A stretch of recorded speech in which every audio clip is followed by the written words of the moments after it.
DuckTales, woo. DuckTales, but the danger won't be beside you.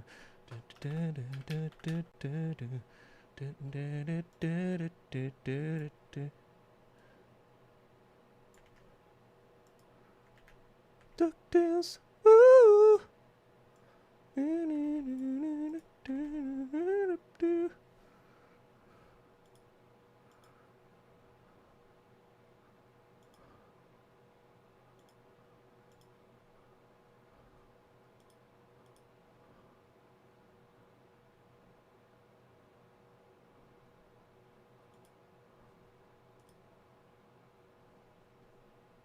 Sup, holy cow. Thanks for checking in. I'm just getting this all set up. Late. I still have gastrointestinal problems. So, sorry for that. I had to evacuate the systems. If you catch my drift. I mean, my drift isn't that complicated, so. Sup, Core 6 Beaver? How's the SARS? Asian lives matter. Do they, though? Do they, though? Take a shit, SAR. I already did. But who knows? Maybe you have to leave again early, like last time, because, you know, whatever. Whatever. We was SARing. Thanks for checking in, Andrew Yu. Everyone needs to SAR up. SAR up the SARS. Alrighty then.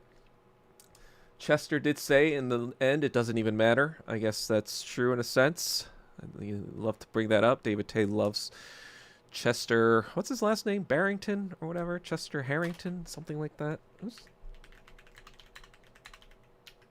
Chester. What was Chester's name? Chester Bennington. Bennington. There it is. Thanks, David. Anyway, I'll just wait for a few more minutes. How's it going, everyone? Is this like a good time and day for a lot of people? Or would people prefer a different day or a different time? You know, I'm thinking Thursdays and Sundays for now, right? I picked Thursdays and Sundays. Well, Sunday because it's, you know, the end of the weekend. And, you know, this is typically where a lot of people watch TV shows. So I think that makes more sense. Because, like, you know, shows like Game of Thrones and all that stuff, that would come around this time. And I figured there's no real good TV stuff like that anymore. So figured I'd take over that spot. But Thursday, I'm not 100% sure. Maybe Wednesday might be better. Oh, that's true. I mean, it's not like... I mean, I guess I do have a lot of more guy heavy than not. I guess I didn't really consider that since I do not care for the NFL at all. But whatever. And I'm assuming people who are going to be tuning into a podcast like mine are probably not going to be that interested in. But yes, Super Bowl is still a thing, big thing. But maybe I'll just take that day off. Wait, when is Super Bowl Sunday? I might be taking that day off anyway because I'm going to New York again actually pretty soon. Let's see, Super Bowl Sunday. Yeah, actually, I might be traveling that day, so I might naturally not be around. Suppatritionalist, thanks for SARing in. There's a conspiracy theory about Chester Bennington, Anthony Bourdain, and Chris Cornell's suicide in relation to Epstein and those involved with Epstein's, like the Clintons. Well, nowadays I'm hearing about a conspiracy theory with Michael Jackson, and that he never, you know, did the diddly type stuff.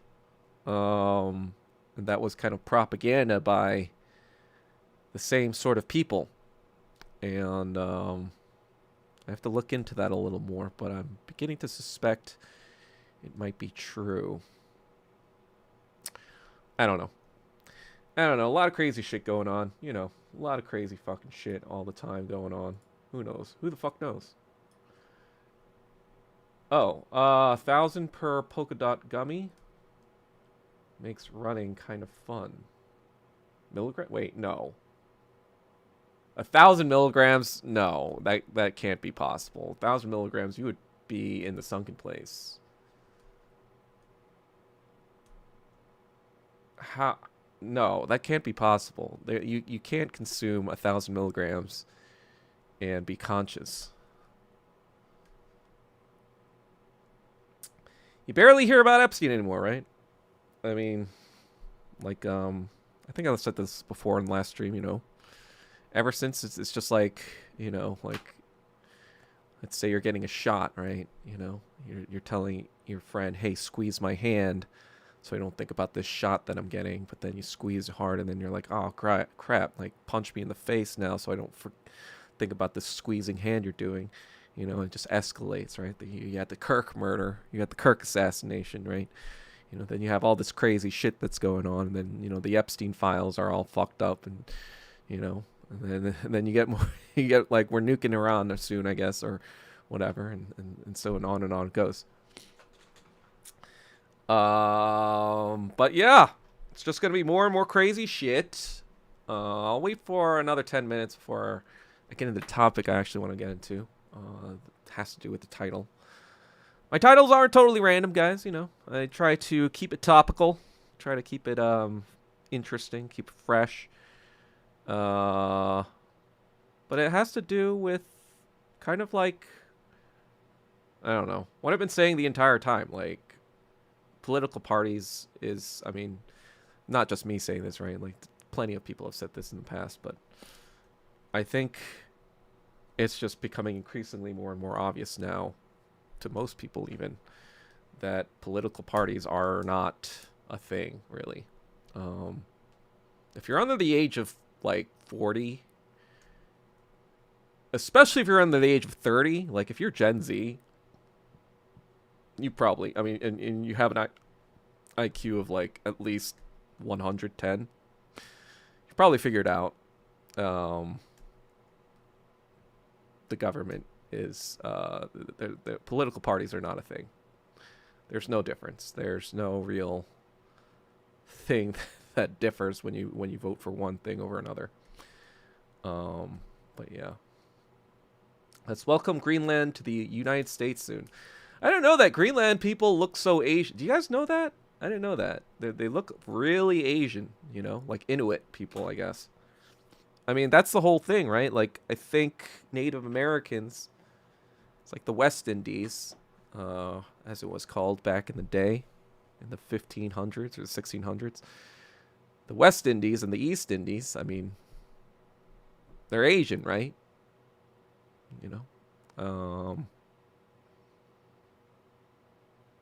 And so, everyone says that probably during the Ice Age, which was around 10,000 years ago, that's when they probably crossed over. And then once the ice melted, well, then now they're trapped onto that part of the continent. They can't go back to Russia or whatever, or through Alaska. And then they migrated downwards.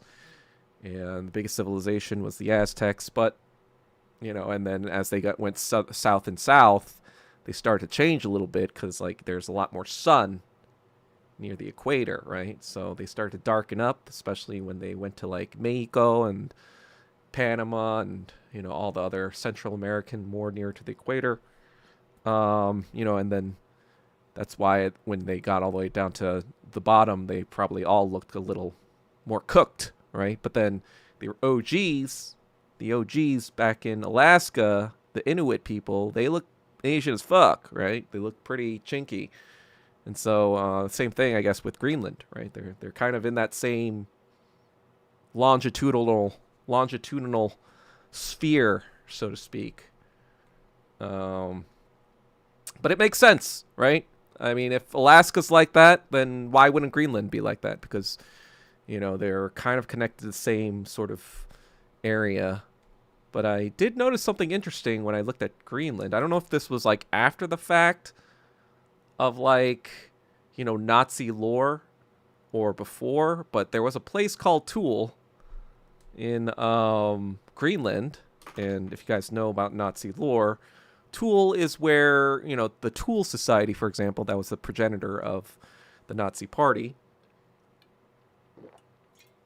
But it was kind of like the name of a ancient land where the Hyperboreans came from, and that's where the original white people came from. And they were a mystical, sort of like the myth of Atlantis, all this other shit. The people, the Vikings, I guess, or whatever, they came from up there. But apparently no. Apparently they're Asian. They're not white.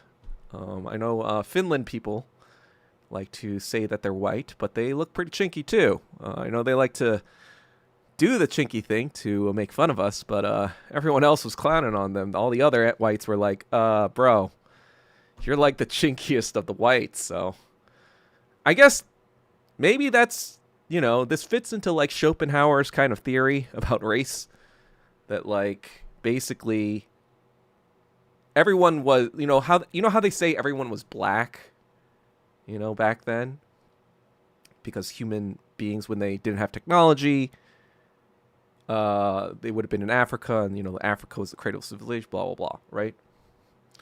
But Schopenhauer has an interesting idea that I read about. He says that everyone was black, but that doesn't necessarily mean that they were of the same phenotypical shape. Like, they would have been like Asian faces, but really dark Asian faces, for example. Like, you see that all over Southeast Asia, and all this other stuff. But then when you go to northern China, right, you see more whiter Chinese people, right? Or if you go all the way to Alaska and Greenland. And I was like, oh, that kind of makes sense. And it's like, and for the African people, I guess they were saying that like they looked more like Indian people. So like Indian people represented, I think, I'm not 100%, I have to go back to read it to be 100% sure. But Schopenhauer was like, that's why the Indian people kind of look like us, but like with really dark skin, right? We're the, because like if you wanted to survive in the northern areas, you kind of had to use your brain a little bit. So that's how he was kind of like explaining evolutionarily how white people were smarter than a lot of other people, due to geographical considerations. Because like, before civilization started, you could only live near the equator because otherwise you would freeze to death. You didn't have the technology to survive, whatever. But then if you're going farther north, now you got to come up with ways to acclimate yourself to the climate. And then over time, your skin also lightens. He does say that white skin is an abnormality, which is interesting. He's an interesting philosopher, so I will definitely say. But he was even saying like, yeah, like, I think he was saying like, yeah, it's obvious that whoever Christ was or whatever, they did not look white. So props to Schopenhauer for being real with race ideology, I guess. I find like, certain white supremacists, they kind of like don't listen to a lot of logic. But like when you read Schopenhauer, you're like, okay, this is kind of like a white supremacist in a way still. But at least he's got like logical science behind his reasoning and rationale. And like, okay, I can appreciate that. I can appreciate this kind of like race science that's not really rooted in like, oh yeah, we're just white and so we're better, right? It's kind of like, figuring out what's the scientific basis behind that or whatever. And he does call out American slavery for being the most barbarous thing of Western civilization. So props, I guess, to Shopes in that regard. Anyway, I digress. I guess I'll start talking about what I wanted to talk about. Let me see the comments real quick before I go.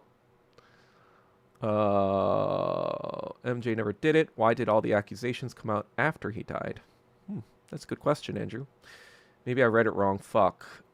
You probably saw like maybe 100 milligrams. I mean, 100 milligrams is gonna get you fucked up for sure, especially if you don't have any tolerance at all.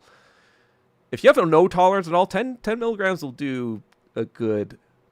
It'll get you pretty high. But yeah, I don't know what you read. A sour day keeps the Zios away. Actually, a sour day keeps the Zios closer, I think. So, I don't know. Republicans and Democrats have the same goal, just different methods. Exactly. And that's going to segue. I'm going to segue that. But let me just, it's only one party. Wall kisser party. Will you ever do a drinking stream? I'm not really an alcoholic. I kind of hate the taste of alcohol, but when I go to New York, I do intend to try some whiskeys, trying to be like a connoisseur of like whiskeys. And, I was trying to do that last like 5 years ago when I moved to New York the first time. Yeah, I just ended up giving that stuff to my dad when I moved back. I didn't even finish the whiskeys I had bought, but yeah. Anyway, maybe when that happens in New York, but yeah, not gonna do weed, for obvious reasons. I'm on day 69 of the quit. As I told other people already, there's still some gastrointestinal problems. I did a 7-mile kind of walk/run. I think that's gonna be helpful for recharging the system. But I think it's going to be another few weeks till I'm 100%, judging how all this is going. I gained a lot of fucking weight. I have like a fucking pot belly now. And so on day 90, I'm doing like a 5-day fast as well, water fast. I need to reset everything completely. I need to get rid of a lot of fucking fat. Feel like fucking fat, yo. I talk a lot of shit about fat people. I need to follow my own dictates, as I say. Like, try not be a hypocrite, but sometimes it happens. Unfortunately, you can't dictate what happens during a quit. But because of that, I will starve myself for 5 days. No, I mean, yeah, I will. But I've done it before. I've done it like 3 or 4 day fast like a few times, and done a 7-day fast once, so it's not something I haven't done. Anyway, yeah, I've been to Greenland once, was surprised, Viking-ish. I just learned that Greenland is Asian, the more you know. Nazis were obsessed with India, Hinduism, right? They called themselves Aryans, right? That was the original. They were Aryans because like that was the Aryan Indo kind of, I don't fucking know. I'd have to research that. But basically the idea is the original Indian people were the same root of the same people that were the original Europeans. They came down, gave India their stuff, and for whatever reason they left and started making other sort of civilizations like Greece and all the stuff. All the good stuff in humanity was the Aryans, according to the Nazis. The Greece, those were the Aryans. Some even thought Jesus Christ was an Aryan. He wasn't a Jew. He was an Aryan, apparently, according to some Nazi lore. And the great Jews, like I guess David, King Solomon, whatever, those were also Aryan. They were not. Yeah, you can look this up. It's pretty stupid stuff, but they actually believed a lot of that stuff. But I think Korea, there's a church that had Korean Jesus. I mean, they probably all have churches that. Like white Jesus makes as much sense as Korean Jesus. So there you go. Lift weights. I will lift weights, but is K-Town Social Club still uploading? Well, no, Place 4602. You can check that out yourself. It's youtube.com/@K-Town Social Club. I don't think Yosep Wong is here, so he can't tell you that it's not been uploading for a long time. But let's see. Let's see right now. Let's just check to see our favorite favorite place. Well, the last thing posted was the thing about promising a full account about me. Apparently, I talk shit about KTSC all the time, and that's all. I'm obsessed, and my stories have been getting crazier and crazier about it. But really, when you watch all my streams, you're like, this guy could not give any less of a shit. I hope that's come across. I feel like the only time I talk about it is when people bring it up in chat. And so that's why I'm like, stop bringing it up, guys. You know, like, it's dead. I know. We know. I mean, like, yeah, it's a joke, I guess. It is a fun joke. Like, SAR, you know, checking in SAR or whatever. But I feel like it's kind of run its course. Sorry. Okay, that's pretty good. Are you a fan of Dumbfounded? No, not really. I think it's like, whatever. I'm not, like, an enemy. I'm just not a fan. You know, I think he's just whatever. He's fine, I guess. He's around my age. I have never met him IRL. Actually, I think maybe I ran into him. Not like into him or whatever, like, but like, you know, one of those big Asian entertainer sort of events in LA. I think I saw him maybe at one of those, but I don't think I've ever talked to him personally. I know people who have, whatever. And whatever, he's just another entertainer, I guess. I don't really have an opinion either way on him. I don't really think about him, to be honest. I was gifted a bottle of Yamazaki 18 years ago. Still haven't touched it, not a drinker anymore. Well, maybe you could gift it back to me when I go back to New York, and then I'll do one of those douchey whiskey tastings. And maybe that'll be enough. I don't know. Fuck no, actually. That sounds douchey as fuck. Saurians, Lamau, that's a good one. That is very good. My fault, my bad. No, it's fine. I mean, if this was honestly your first time asking about it, whatever. I don't want to make people feel bad for asking something. But it is it is talked about pretty often. He won't say shit. It's basically trust me, bro. I mean, yeah, it's been like what, 6 weeks now? Or 5 weeks? 6 weeks? I'm just kind of like, all right. You might have more important things to do, like figure out how to save a dying radio business, but who knows? Who knows? Maybe this thing is, you know, this is top priority. He's got to defend his honor. He's got to defend Radio Korea's honor, right?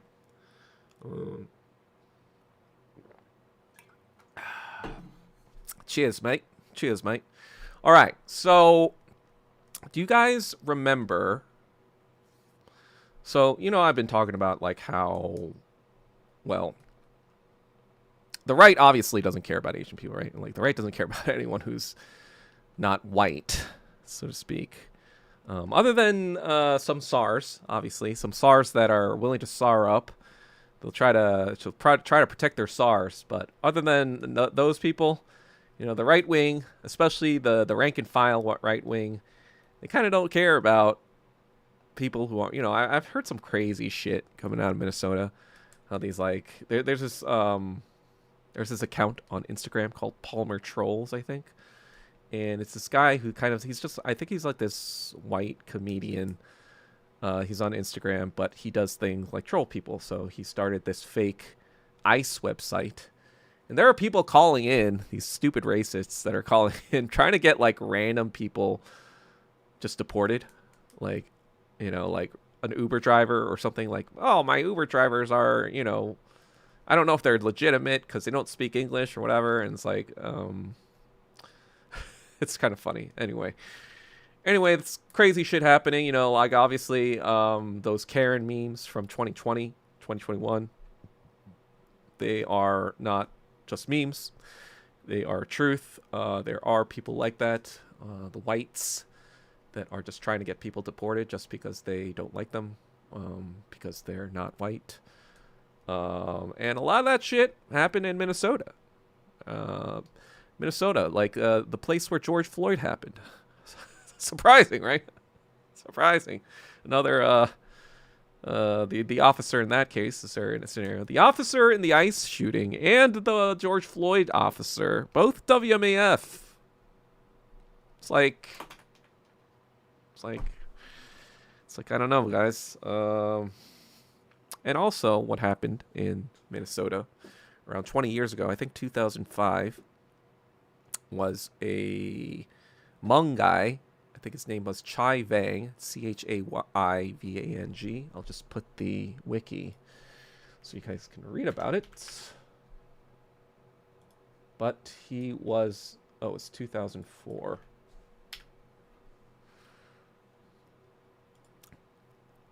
Uh, 2004, basically, he was hunting deer, and people in Minnesota did not like Hmong people hunting for deer. They actually had bumper stickers saying, like, kill a Hmong, save a deer. They would actually have bumper stickers like that. And so in this story, they try to start shit with him, and in response, he killed 6 of them and wounded 2 others. It was 8v1, and he killed 6 of them and wounded 2 other people. This guy probably was involved in the Vietnam War. He was fought his oh wait, no, his father fought as a guerrilla for the CIA during the Vietnam War. So it's definitely a well-trained guy. And they fucked with the wrong guy. They fucked with the wrong Asian guy. His story was that they were trying to kill him, and he killed them all. But it's kind of hard to prove self-defense when you know, after you kill a few, you're just going after them all now. You're just kind of like, all right, I think they're scared off. I don't know. Maybe they all still were like trying to kill him because like, oh, you killed our friend. I don't know. Who knows? Who the fuck knows, right? He said, she said, who the fuck knows? I don't even know. You could read the full story. Anyway, I'm inclined to kind of, you know, obviously be like, yeah, they're probably fucking racist fucks. They may not have, you know, initially tried to like just kill him, but I'm sure there was warranted, you know, fear on Chai Vang's part. I don't think it was totally unwarranted. I don't think it was totally a fabrication. But he was convicted, 6 consecutive life terms. But that's just to give you a taste of what the Midwest is like. Midwest is like Naziville for Asian Americans. It's like the fucking worst part of America.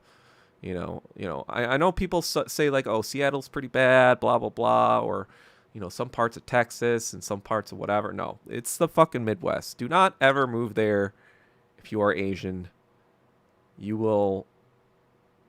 Yeah, it's terrible. I would rather be in the fucking deep south. I'd be in fucking Klan country before I go to the fucking Midwest if I'm Asian. Like, Indiana's terrible. Minnesota's terrible. You know, it's just like fucking trash whites out there. Anyway.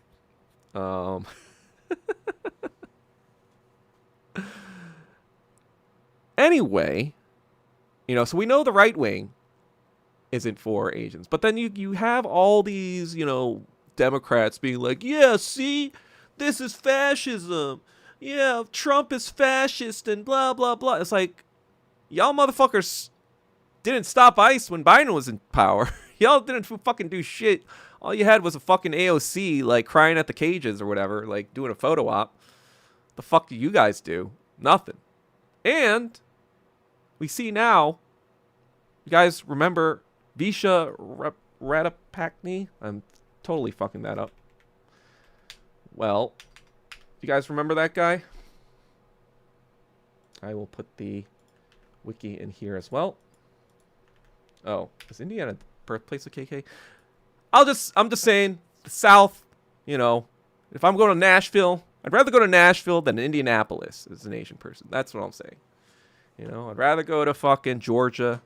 I'd rather fucking go to, you know, Charlottesville. Maybe not Charlottesville. Charlottesville kind of seems like it sucks.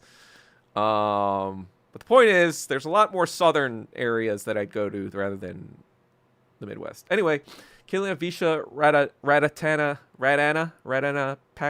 Pakdi. Sorry, I'm not a Thai person.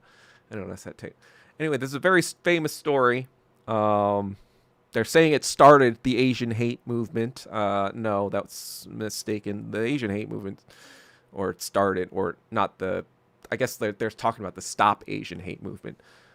But the Asian hate movement started almost immediately after COVID. You know, there was a fucking child that was fucking knifed in the fucking face in May of 2020. So whatever they tell you, it's all fucking bullshit. But anyway, this was a grandfather. For those of you who don't know, he was an 84-year-old grandfather, Thai grandfather, just walking, doing his business. And all of a sudden, this fucking psychopath out of nowhere pushes him into the ground and kills him. I don't think immediately, but he was dying. And then not only that, you can read the wiki.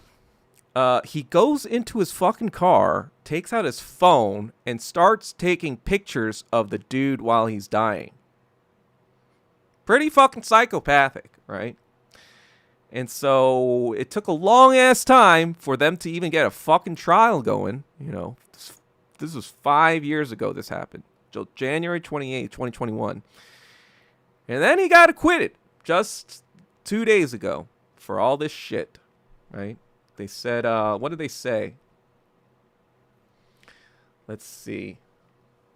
Let's get some news up in the fucking corner. Let's see. Fucking, you know, I hate these fucking paywalls. Are you fucking kidding me? See, this is how they censor shit too. They just you can't find out what happened really because only the rich people can find out what happened because they have paywalls on everything. Let's see.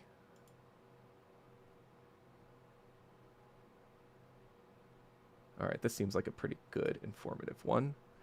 I am going to properties, verdict reached.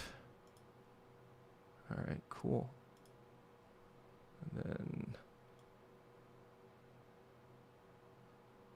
okay. I am doing this very ghetto-ly. Ghetto-ly? Is that a word? Probably not. Probably not. Okay, here we go. See, it still has my face in it, all right? I don't think you guys can read that, can you? Whatever. For those of you who can read it, whatever. But I'm just showing it for so you know that I'm not lying. You guys can zoom in later or whatever. Let me just read it. Involuntary manslaughter conviction in Grandpa Visha's trial. Involuntary manslaughter. The guy pushes guy to his death, then runs to his car to get his phone to take pictures of what happened, and it's involuntary. What kind of involuntary manslaughter is that? I'm just like,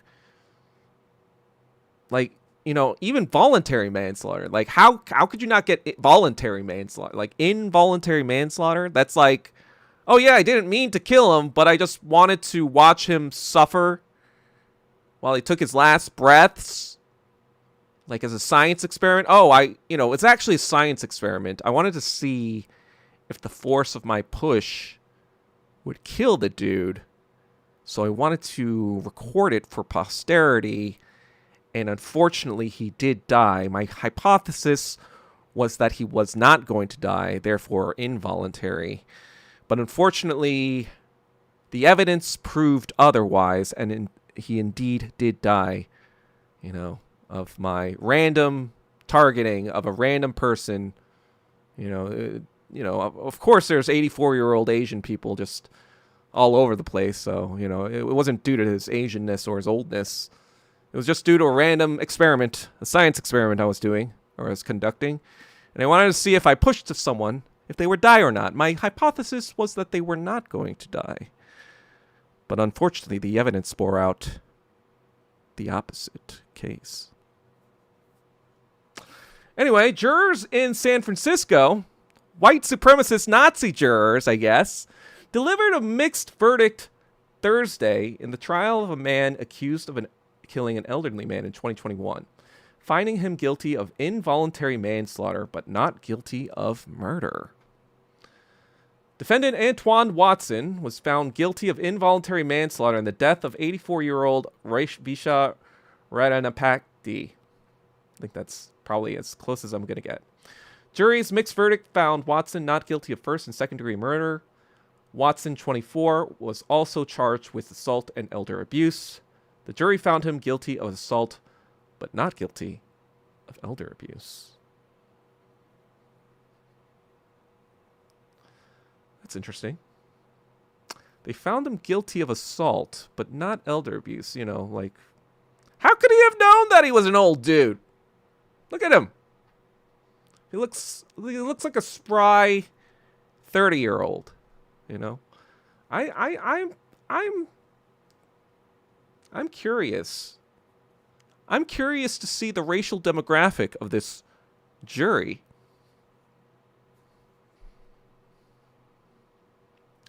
Anyway, oh, I guess it was a mixed verdict, so who knows? Who the fuck knows? I don't know how. I guess you need a unanimous to convict in these kinds of things. I don't fucking know. I did not go to law school, clearly. Anyway, Watson's mother, who testified in her son's defense, was in court for the victim. Verdict. She did not comment on the verdict. Smart move. Saying anything would probably make you look like a retard.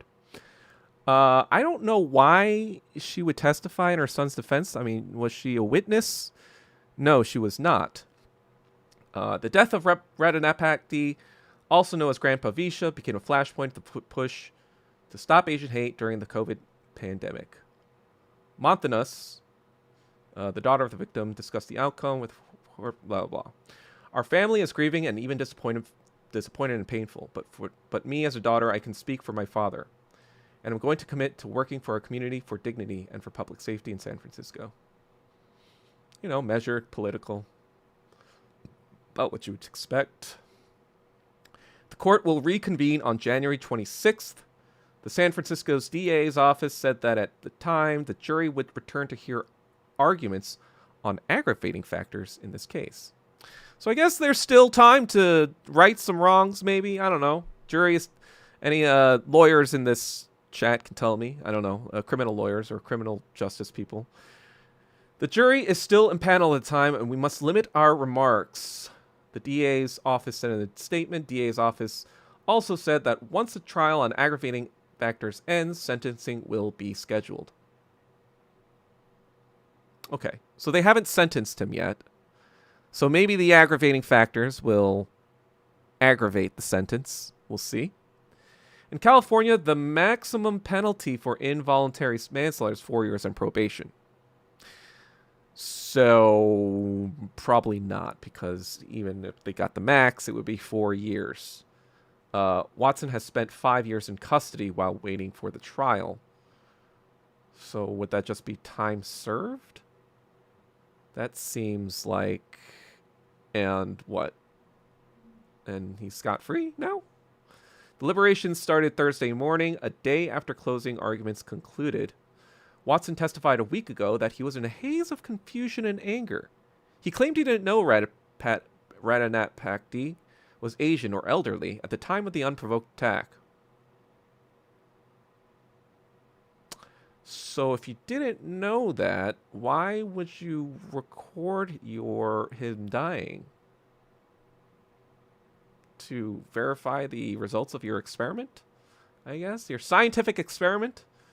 Just a haze of confusion and anger, just random dude, you know? Why wasn't this dude a random white dude?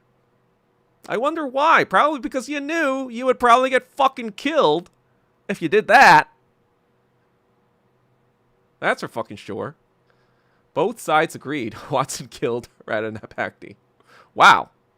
Great. Good job. You fucking not only did they have that on video in 4K, but you also took pictures of him dying. So it'd be pretty hard to argue against that, I think. The DA, Dane Reinstedt, began the prosecution's closing arguments, talking to jury about the legal definition of murder and why prosecutors argue that's the charge that fits this crime. Investigators pieced together several neighborhood security camera videos, the ones that showed him 4K, sprinting down the street from his parked car and then directly at Radapakti. What the jury had to decide was if Watson maliciously attacked him and also knew or should have known he could seriously harm or kill him. During the trial, a neighbor testified to hearing Watson yell, "What the fuck are you looking at?" in the moments before running at him. Watson testified that he felt Radapakti was judging him before the attack. Reinstead told jurors that intended malice towards Radapakti. So he's saying that he instigated it. He's saying that this 84-year-old grandfather, in the midst of all this anti-Asian hate, is giving this random 19-year-old black dude a mean mug. That's his fucking story here. One of the prosecution's expert witnesses estimated Watson was running 12 miles an hour when he collided with Radapakti. Reinstead argued that showed that Watson's intention to cause harm. I mean, 12 miles an hour is pretty fucking fast. Like, let's see. 12 miles an hour. That is a 5-minute mile. That is running a 400, a lap around the track in approximately 1:15. Right? Right. So 1 minute and 15 seconds. When I ran track in high school, my fastest time was 58 seconds. Like, this is me running at fucking full speed for one lap around the track. You know, granted, it's not the fastest. You know, you're not going to win any 50-yard dashes at 12 miles an hour. But it's pretty fucking fast. It's not 12 miles an hour. You're on the fucking, that's like the max setting on a treadmill. You're like fucking booking it. You know, I think actually maybe it's 15 on treadmill. But the point is, you're fucking booking it. You're not like jogging over and shoving him. You know, you're like fucking like, you know, especially like, you know, football players with all that gear on, they're probably running around 12 to 15 miles an hour, you know. So this is like fucking obviously a psychopath, right? Defense attorney Anita Naba, a SAR, I think, judging by Anita Naba, a SAR began her closing. The defense attorney SAR began her closing statement by telling jurors the prosecution did not meet its burden of proof. I mean, your client was kind of caught in 4 fucking K, but okay. She said testimony from the 2 of the prosecution's own witnesses described Watson's erratic behavior before and after the attack. Naba argued her client.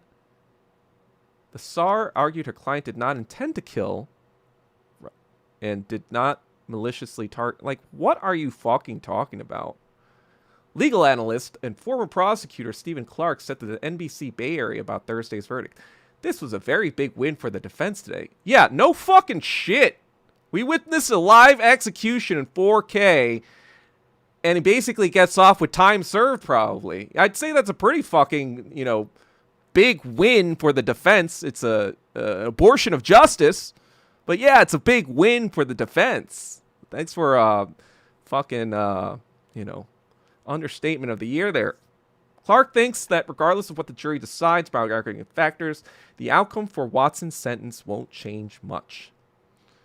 When you look at the credit for time served already done, I think Mr. Watson will be leaving jail. Man, I need to get this job. Wow, you needed to contact a legal analyst and former prosecutor to get this scintillating analysis on what the fucking happened. I think the bigger question is, what is the community going to think about this verdict when you see an attack on an elder man and this is the outcome of that trial? Well, what is the reaction, guys? What do you guys think? Do you think this was a miscarriage of justice? Do you think I'm just I'm being sensitive about race? You know, I've been told by a lot of people, especially in the past few years, that I think about race too much, that I care about race when it comes to my politics too much, that we live in a post-racial society where, we're actually hyper-racist, actually. This is something I've read recently. We're actually hyper-racist, and that hyper-racism actually cancels out all the racism because black people are also racist to everyone else, and Asian people are also racist, and white people are also racist. This hyper-racism, kind of like it's like 1 plus negative, like all this 1 plus negative, it's like timesing it, right? It's like -5 racism times -2 racism makes it +10, and so there's no racism because it's all positive, bro. This is what I've been told recently by some Marxist-Leninists, or some Marxist-Leninist theorists, or some Marxist-Leninist philosophers that I've come across in the past few years. And one of which I'll probably be doing an interesting exposition on. I don't know, expose on.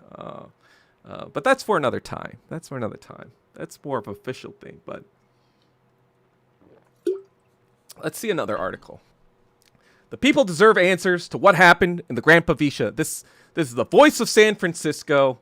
The people deserve answers to what happened in the Grand Pavisha murder case.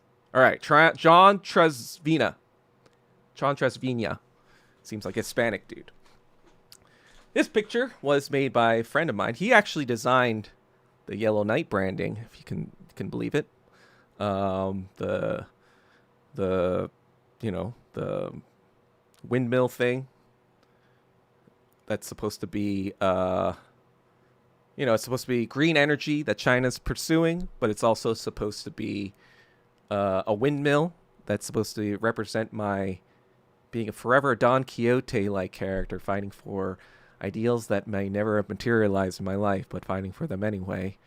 And the flag of Korea in its entirety, including the Dokdo Islands, that's also part of the design. I kind of worked with Jonathan Chang to create. And here we have, during the Stop Asian Hate stuff, he made everyone who fucking died. There was a lot of people who fucking died in, 2020, 2021, 2022.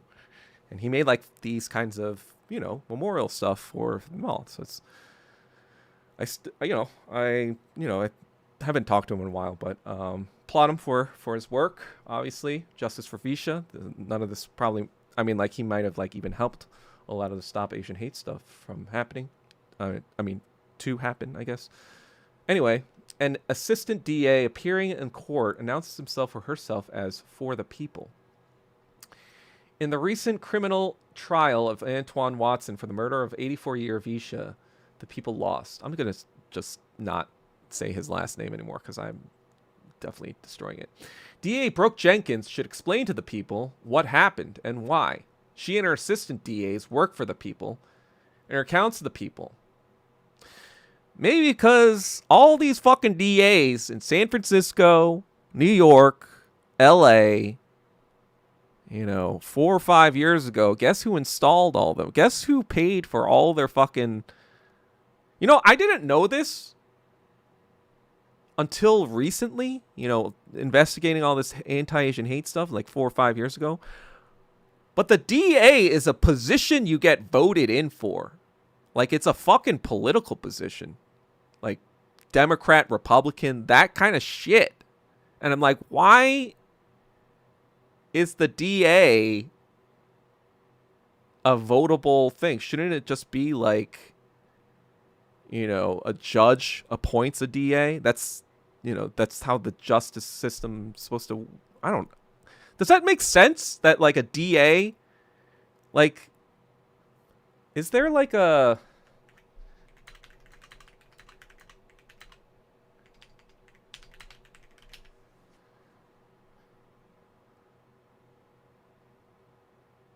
Like, the U.S. attorneys...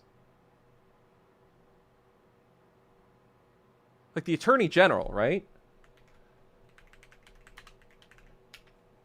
I guess the Attorney General is part of the... Are they voted in?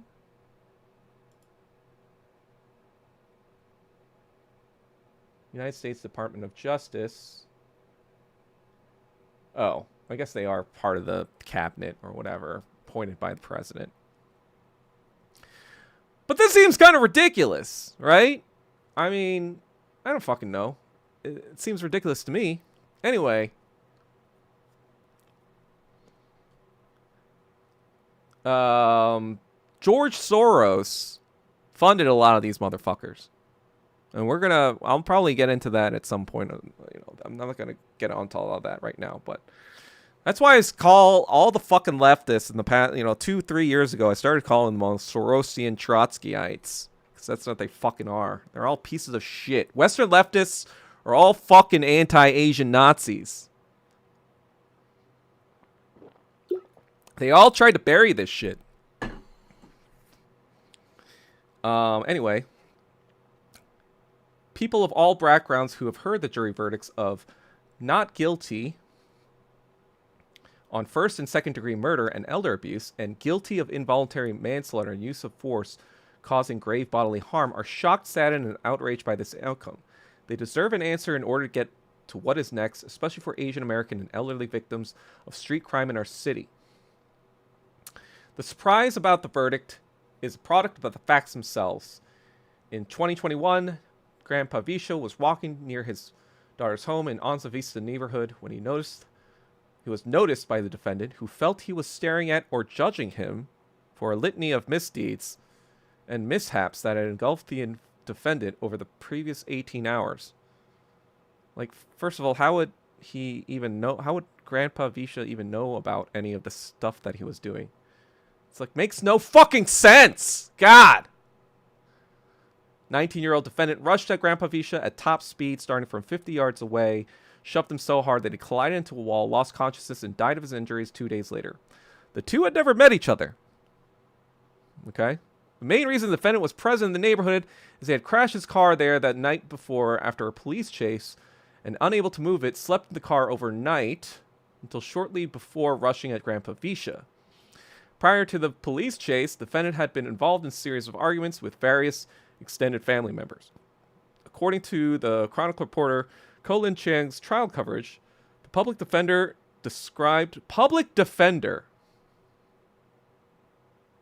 he was represented by a public defender,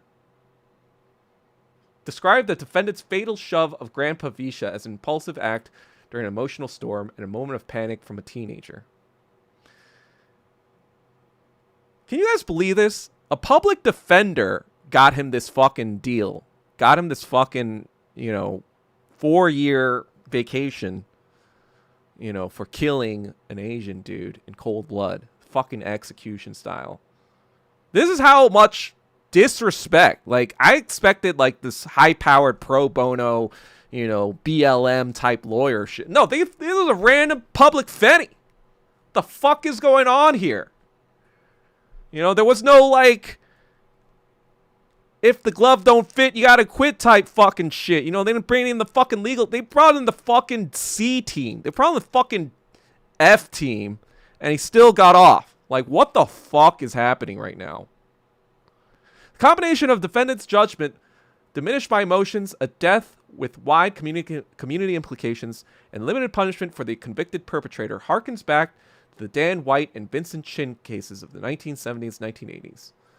Former supervisor Dan White served 5 years in prison and being sentenced to less than 8 after relying upon a diminished capacity defense to killing George Moscone and Supervisor Harvey Milk, blah, blah, blah. 1982, 2 Michigan auto workers, probation without any prison time for the killing of Vincent Chin. So I guess, like, 40 years later, it's improvement. There's some prison time. I guess Asian lives matter a little bit now. Not don't matter at all, but matter a little bit. And blaming him for the success of the blah, blah, blah. We all know the Vincent Chin thing. Okay, whatever. District attorney's job, blah, blah, blah. Necessary rule of law, etc., etc. All right. Grandpa Fisha's killer faces up to 8 years in prison for his 2 convictions. Oh, okay, so it might be 8 years. However, his prison sentence can be reduced up to 8 years because he has been held in jail, granted credit for that time. Thus, it is uncertain whether he will be sent in prison and serve any additional time at all. When a defendant is found not guilty, constitutes bar against being tried for the same crime, prohibits the prosecutor from appealing acquittal. All the more reason why the DA should tell the people whether the judge allowed in or kept out key evidence. Yeah, they're not going to fucking do that. This is a fucking cover. This is like the worst.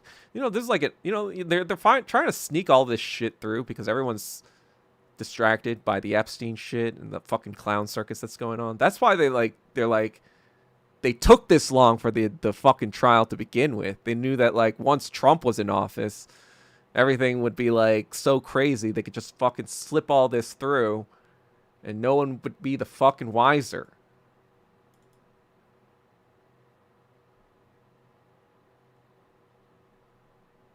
God. Anyway, everyone buy guns, like I said, for 5-6 years. I don't know what to say anymore. I don't know. I just like, I feel like I'm just talking to walls. I feel like, I don't know. I mean, you guys are here, so obviously I'm talking to the choir here, but it just feels like no matter how many times I'm proven right about something, nobody ever listens. And, obviously a function of that is anti-Asian racism, right? Like, who's going to believe the Asian guy, right? Obviously, he's biased because he's Asian.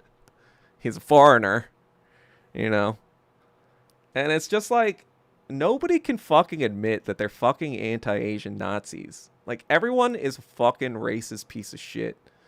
Like, even fucking Asian people. Like, Asian people are told to hate themselves in this country. I mean, we have, like, pretty much half of our entire women doing that all the time, right? 54% of second-generation Asian American women marry white. Or, 50%. I don't know if they all marry white. Maybe they marry Hispanic or something.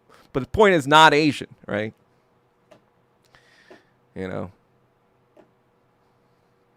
Obviously, that's changing, obviously. But even that, we even, I saw this tweet about this Carney dude. I guess he's the new Canadian PM. I don't even know if Trudeau got replaced. Clearly, I don't follow Canadian shit at all. But, he's making closer ties with China because Trump has obviously gone insane with this whole Greenland thing. So I guess Carney's like, you know what? Let's make deals. Shit's expensive. And American shit sucks anyway. And Chinese shit is awesome. And we've already got, like, a lot of Asians here. Apparently 2 million Chinese people. Like, what's the Asian population in let's see.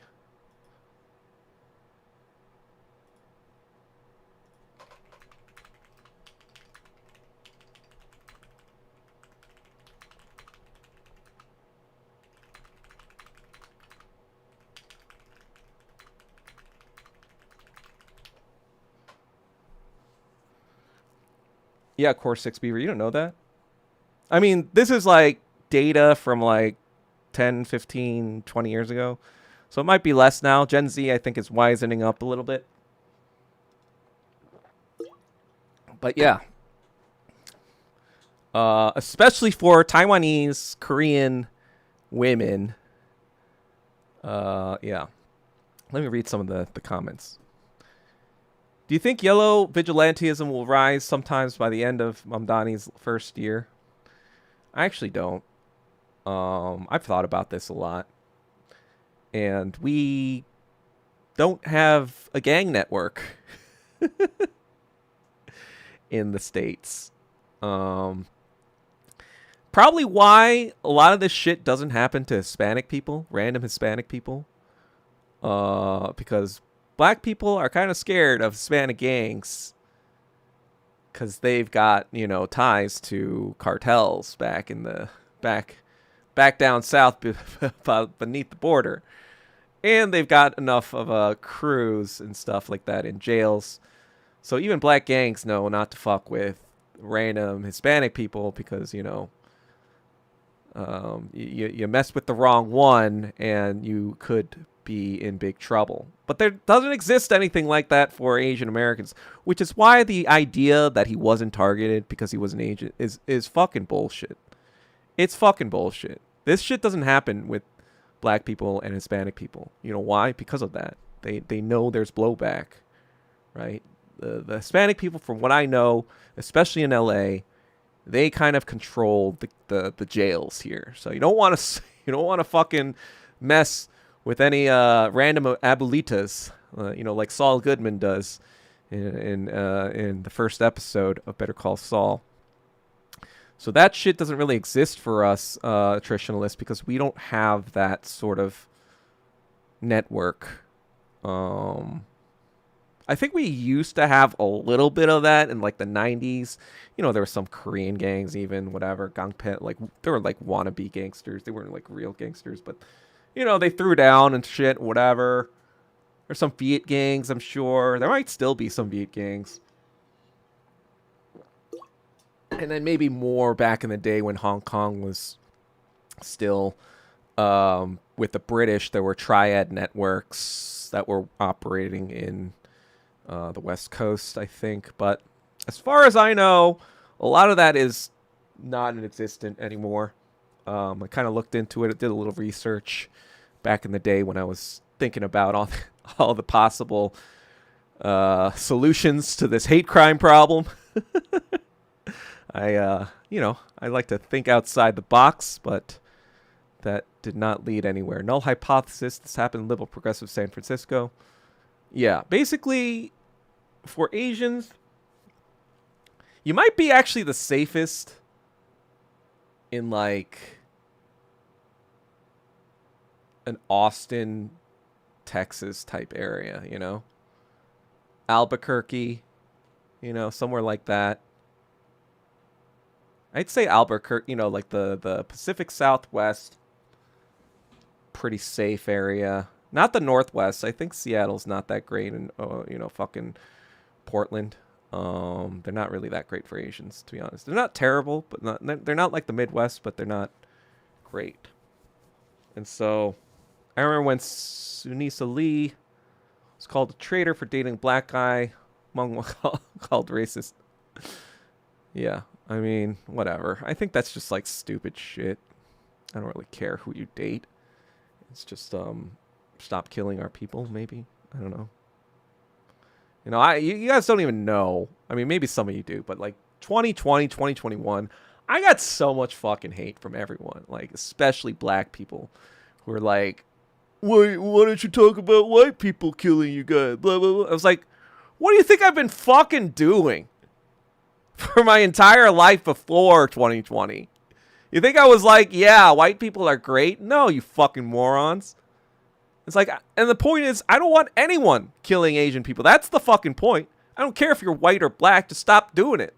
Like, is it so hard to like be like, oh yeah, maybe that guy fucked up and maybe we should try to figure out what's going on? No, it's just like, fuck you, you're racist, oh, blah. And I'm like, all right, well, you know what? That's why it came up with the fucking concept of Afro-Zionism, right? I mean, we're saying the same fucking shit in the past couple years, right? If you criticize Israel, you're anti-Semitic at all. If you criticize genocide, if you even say that you love children, you're anti-Semitic. Well, back 5-6 years ago, if you criticize black people at all for killing you, you were anti-black. You're basically Hitler. Like, people thought I was basically Hitler. Not the anti-Semitic kind, but I guess the anti-black kind. They thought I was basically anti-black Hitler for the longest fucking time. And I was like, you know what? Dun, dun, dun. Dun, dun, dun. Dun. They don't understand the things I say on Twitter. That was me. I was Asian Kanye. Except instead of Jews, it was black Americans. And I was like, look, I don't know what it is. I don't know what's going on here. I mean, I kind of do now because I researched it. And, like I do, everyone telling me, I don't know the full story, blah, blah. All right, so I went out and fucking found the full story. I found the full story, And this is another thing I have to this is why I have to write more and create more content, because all these ideas are in here and they're not out there. Anyway, the short of it is, black people were involved with American imperialism almost immediately after the Civil War. Right? 1865. I don't know if you guys know, but the American Indian Wars, they didn't end until around the 1890 or so. The westward expansion was still ongoing after the Civil War. And once they completed that westward expansion, they wanted more territory, which is why the Philippines were taken over in, 1898, right? So, where the same black people also helped along that too. Of course, a few of them protested it as they saw what was happening to the Filipino people. The same way a few of them protested the Vietnam War, right? The same way a few of them, defected to China during the Korean War, right? I'm not saying all of them. I'm not saying the entire black people were not cognizant of what was going on. But a good portion of them were like, you know what? We're Americans now, so them's the deal. We're going to be Buffalo Soldiers. We're going to participate in the massacres and Battle of Wounded Knee. Battle of Wounded Knee was a fucking massacre of all these Native American civilians, right? I don't know what year it was, 18-something, whatever. But the long and short of it is, black Americans decided, hey, if we want to be American, we got to kill people. We got to kill people for the white man, right? Of course, there was a few radical people that did not agree with this, right? One of them being Malcolm X, one of them who saw the bigger picture, saw the shit that was going on, and called out people who were saying that, like the NAACP. He called them Uncle Toms. And he was the first one to protest the Korean War from a fucking jail cell. This guy was 25 years old in fucking jail for larceny, right? He's reading books from fucking like jail light.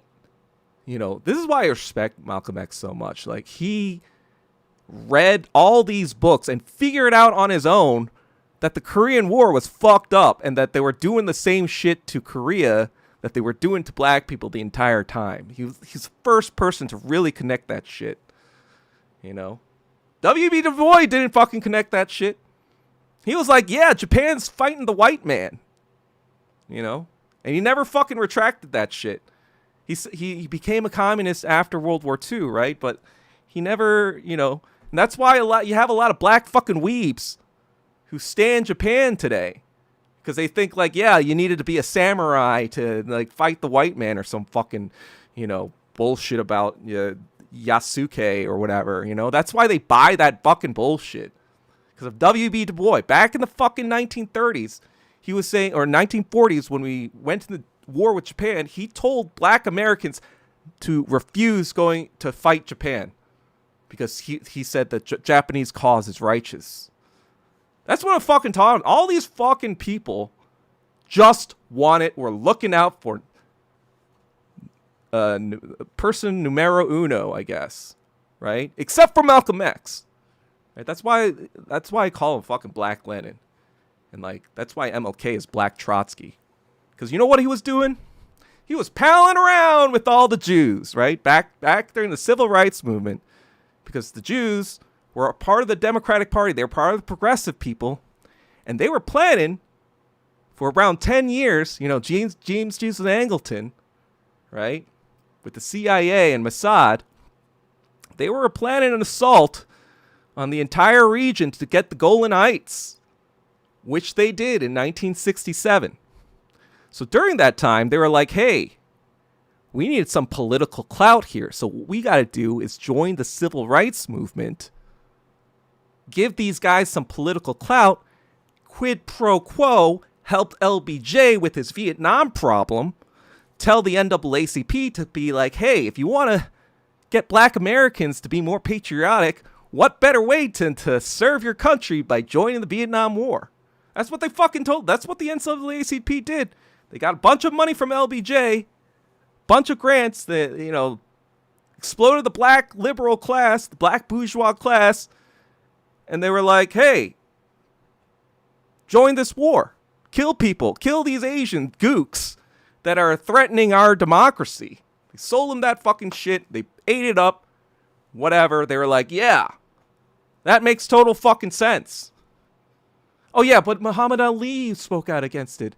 And, MLK came to his senses at the end and protested. Well, yeah, after MLK realized that he was taken by these bitches, he ate all the goy slop. He was promoting Israel, right? He was saying, yeah, Israel is our friends and communism is anti-Christian, He would say all this fucking bullshit. All this fucking goy slop bullshit, he would say. But no, it's like at the end, at least. And Muhammad Ali spoke out against the Vietnam War. So they weren't all... They understood that it wasn't good, It's actually anti-black to suggest otherwise. To suggest they were just killing Asian people for their own profit and privilege. That's actually pretty anti-black of you, Doug.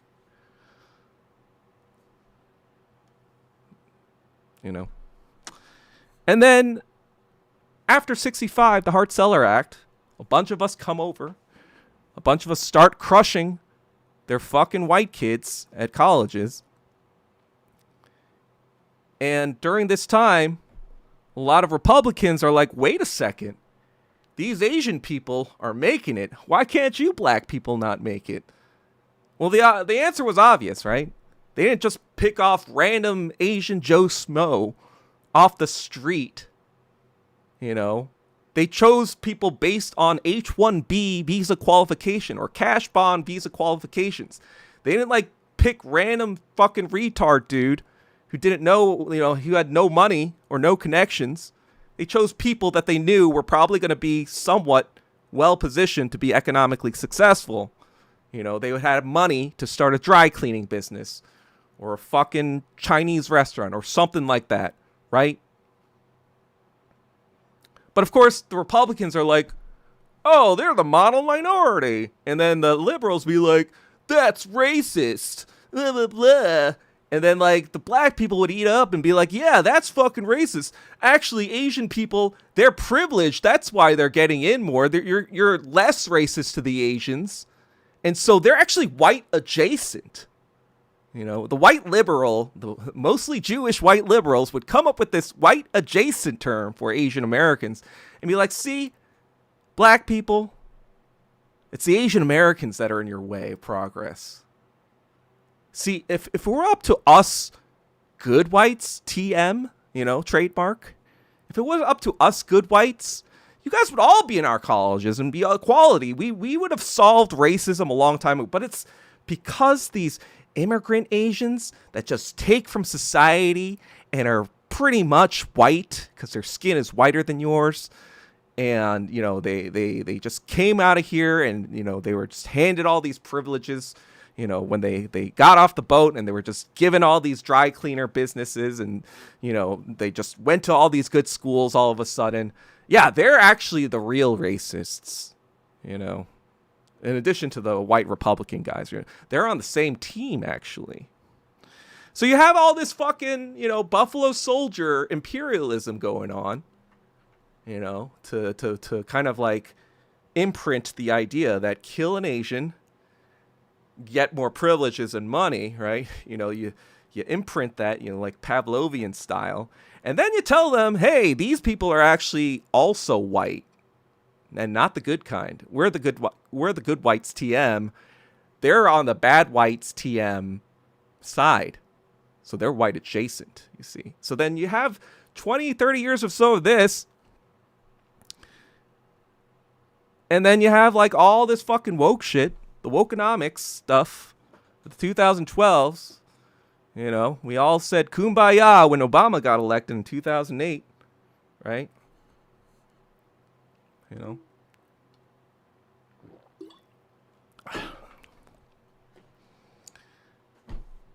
And then the China virus stuff happens. China virus.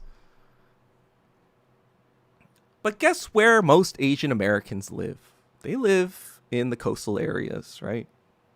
Most of us live in California, New York, or all around the coastal areas.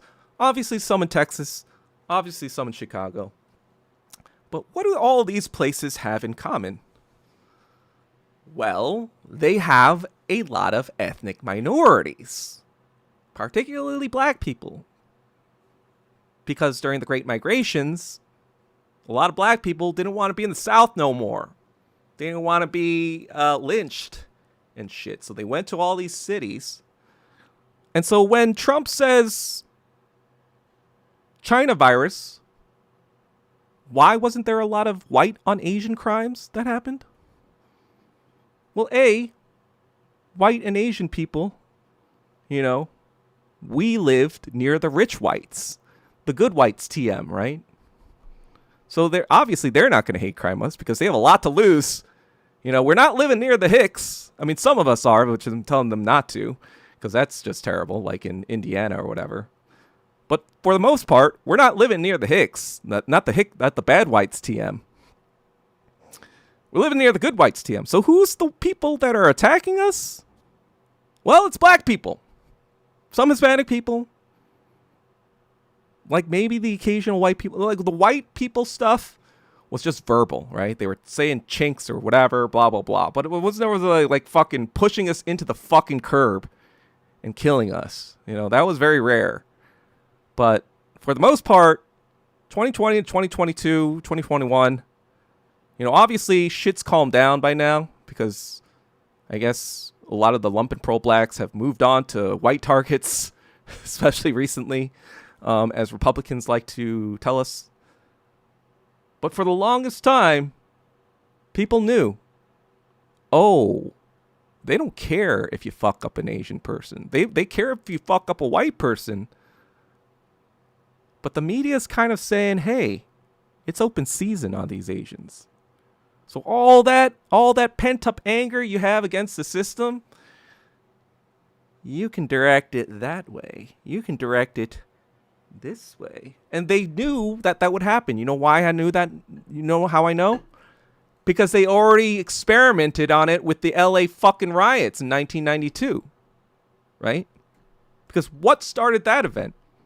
It was the Rodney King shit, right? It was the Rodney King verdict of police brutality. But who ended up getting fucked up the most? How did that happen? Well, it was a concerted effort between white liberals and black liberals. Especially someone who's the mayor of LA today, Karen Bass. Yes, she was very greatly involved. Along with Mark Ridley Thomas, a now former city council member who was caught for corruption not too long ago. And it's just funny how all these pieces start fitting together when you zoom out and look at the entire picture.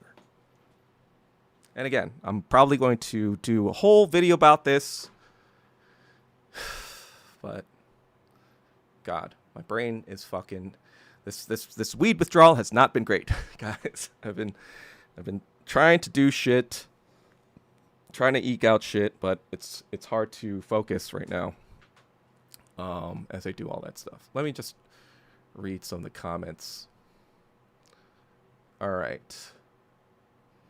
Sup, holy moly. I think, didn't you already say hi? Georgie Porgy. Opponents of the verdict equals racist. Were they worried they get another riot? The jury was pretty much black. Wait, do you know that for sure, David Tay? One more year and I'm out of here. 54%. You seen his daughter? Whose daughter? Canada dropped the 100% tariff on Chinese EVs. But there are 2 politicians that worried about Chinese surveillance in those cars. They're retarded. Grandpas. San Francisco, WMF capital of the world. Asian America is going to be all Happas in future generations. U.S. military is made up of 20% black. The establishment know that they can't upset black people too much when they send them to kill Asian people outside the country. Exactly. I didn't know 1 out of 2 Asian American. It's second generation Core 6 Beaver. So, and it's not all Asian. It might have gone down. I mean, that's like probably 15 years ago, 20 years ago. I think with the Gen Z, it's probably lowering again. Asian Americans are typically thought of PFC drivers with no kind of strength or backbone. Exactly. Just go outside. It's all ostracized. Asian played by rules. Blah, blah, blah. That's the problem. Asian Americans with similar fate to Japanese Americans. Simulation. But yeah. Blacks literally have no other retort than that. Retort than what? I mean, it's similar to Jews, right? They're, oh, you're anti-black. Oh, you're anti-Semitic. And like, I guess not wanting to be killed by a random person for standing in the street for no reason is anti-black, I guess.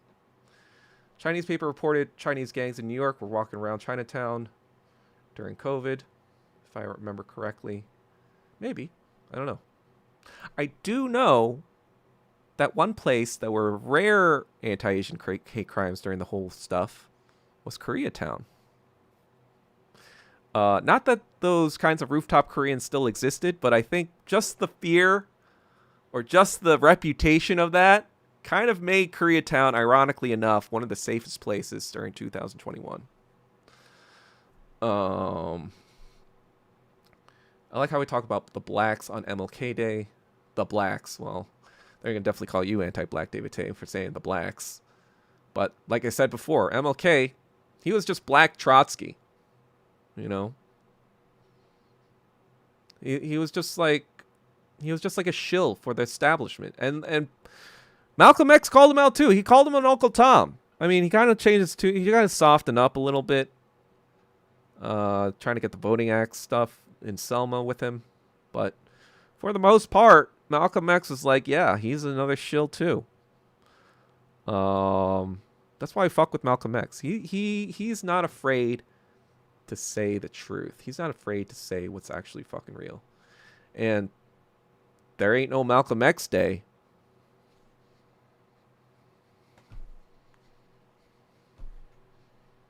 There ain't no Malcolm X Day. They're never going to make a fucking Malcolm X Day.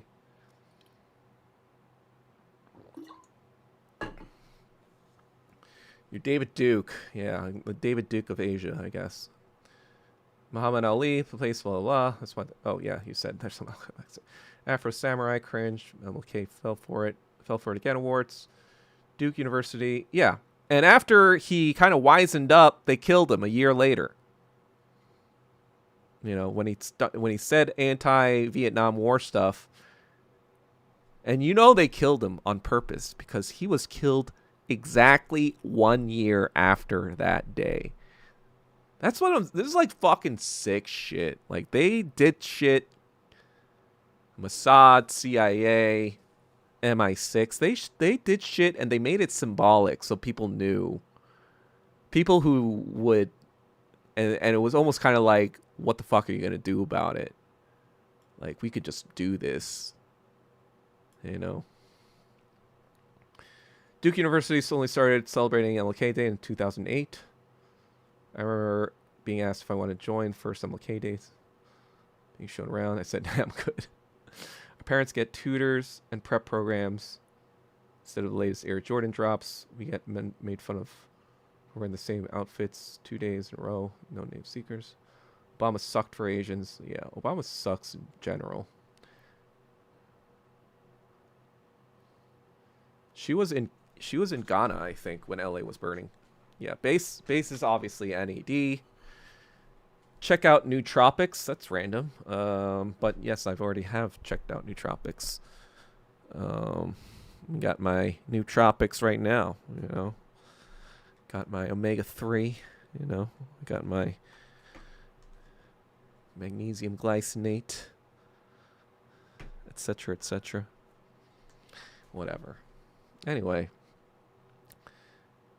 yeah, jury was black and white. I heard no Asian was on the jury. The fuck is going on? You know that San Francisco is 30% Chinese? How is there no Asian on the fucking jury? Especially if the idea is that he just killed a random Asian person, and the idea is that there are enough random Asian people for someone to accidentally murder and not target because they were Asian. How does that premise work if there's no fucking Asian on the jury? Like, that premise doesn't fucking work if there are so little Asians that you can't have one Asian on fucking jury. Like, this is just, like, fucking ridiculous. You know what I'm talking about? Anyway. This is why I'm hot. This is why I'm hot.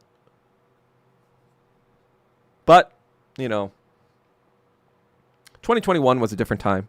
I think a lot of black people wisened up. You know, they see kind of woke as bullshit. A lot of people see BLM as bullshit now, too. You can only grift for so long. Obviously, the libtards and the leftists who still want careers and shit, they're going to be all BLM, whatever. But for the most part, I think black people in general are like... I think most of them are just trying to survive now. Like most of us, right? I think a lot of people are just too exhausted to even think about social, political shit in America.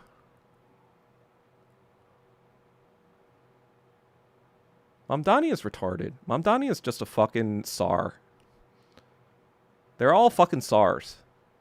I mean, he's just fucking a Zionist.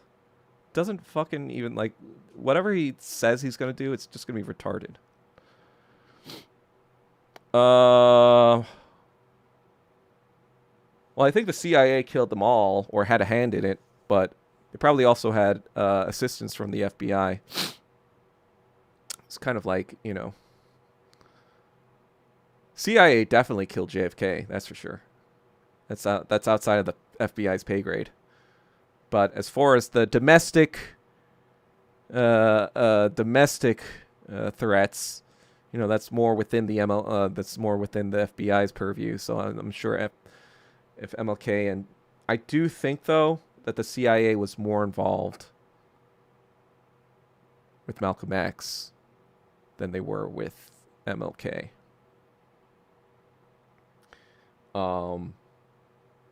Because he was killed exactly on the day. Malcolm X was killed exactly on the day, according to, right? He was talking to a bunch of people in New York City, and all of a sudden, apparently, two Nation of Islam his former organization, they came in and killed him. So that's why, you know, in that song Rage Against the Machine, they say they blamed it on Islam, right?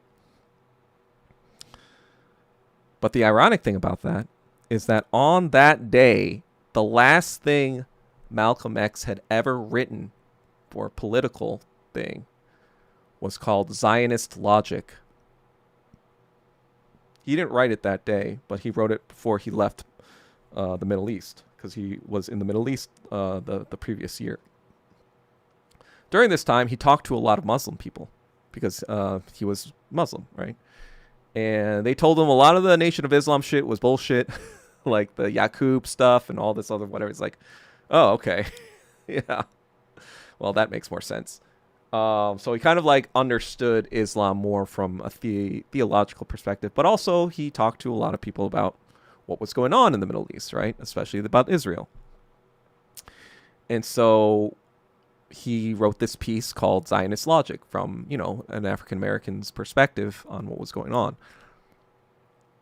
And on the day he was killed, like I said, they like to be symbolic, so it was them, but you can never, they have enough plausible deniability to say it wasn't, right?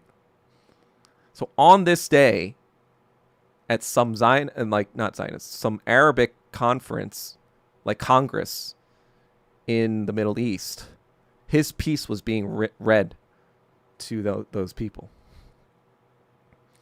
So that's why I think the CIA had more of a hand in taking out Malcolm X. Probably paid off some Nation of Islam people, I'm sure. Make it look like it was them.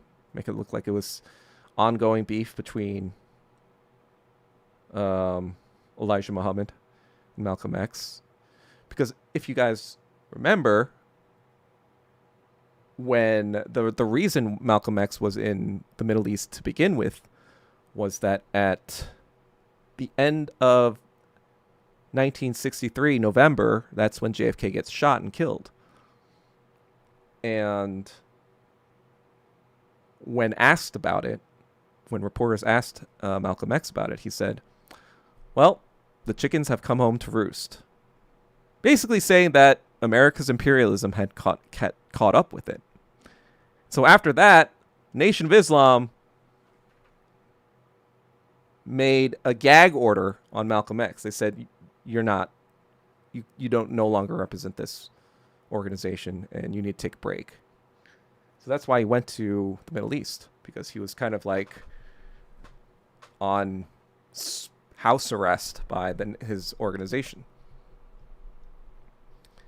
And so when you see those dots, you're like, wait a second. So was the CIA working with, because if the CIA did take out JFK, and all of a sudden you're told by your organization that you've been working for a long time that you're no longer welcome to speak, whatever, and then you're killed almost immediately when you come back to America, it's like, oh. And on that day, especially in New York City, like, people knew, or the NYPD knew that there was, that he needed police protection. But on that day, there was no NYPD protection. So there was a lot of stuff going on that day. But yeah.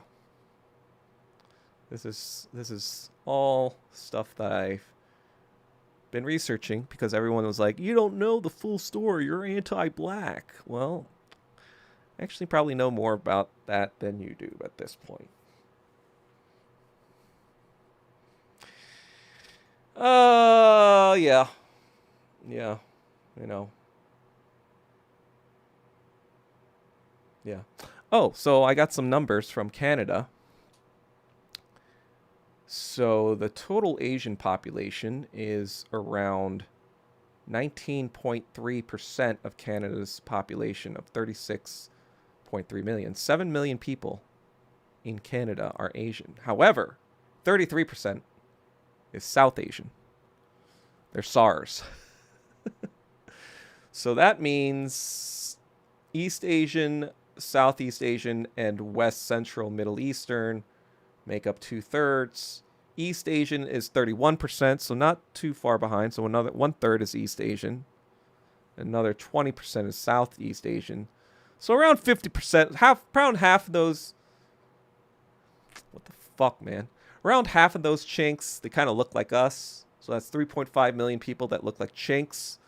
That's around 10% chink Canadian population. I don't know how I still have a channel. I feel like I'd be canceled by now by YouTube, but I'm still here. Still here, guys. So I think because it's 10%, like in America, 19.3% in Canada, but that's like 7% in America. So that's like, and I think there's less.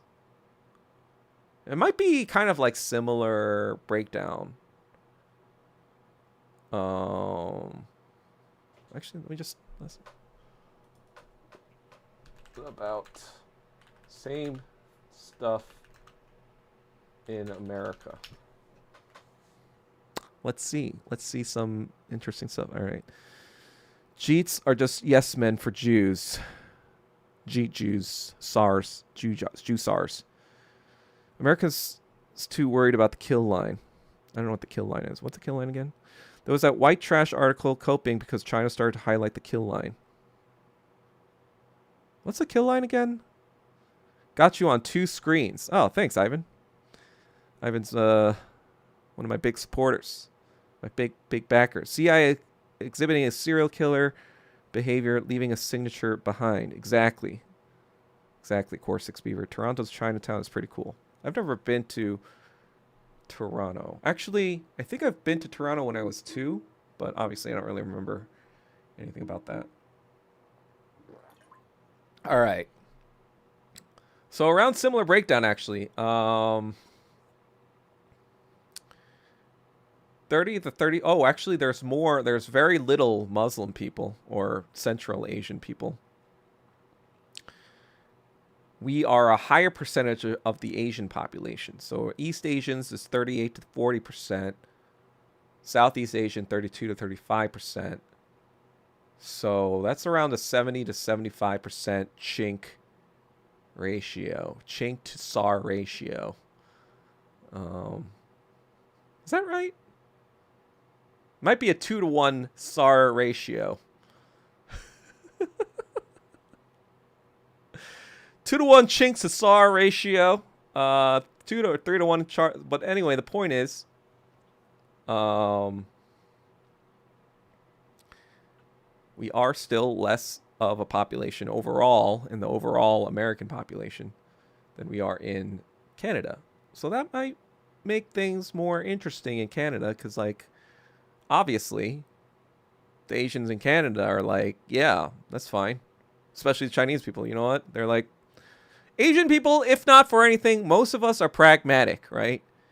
If it's like, if I was a Chinese, Asian Canadian person, and I'd be like, yeah, America's acting like a bunch of crazy Nazis. I don't want to be shot in the face by an ICE agent. So, yes, I would prefer to make more relations with China. I would also prefer not to be tariffed or Greenlanded or all the, it just makes logical sense if you're an Asian Canadian to be like, you know what? Yeah, I don't want this America stuff, right now. It seems a little crazy. And I want cheaper stuff. China's willing to give us cheap shit. I want that BYD 10K vehicle. Looks pretty awesome. And it looks like it's 10K. And, the Hong Kong Canadians might feel a little butthurt. But who the fuck cares about those retards? Just make them shut the fuck up. And from what I heard from actually Ivan, whose father is a Hong Kong Canadian, he's like, yeah, fuck the British. Yeah, no one who's a boomer in Hong Kong is like, yeah, it was a democracy back then. It's all these fucking stupid, retarded Gen Z Hong Kong people.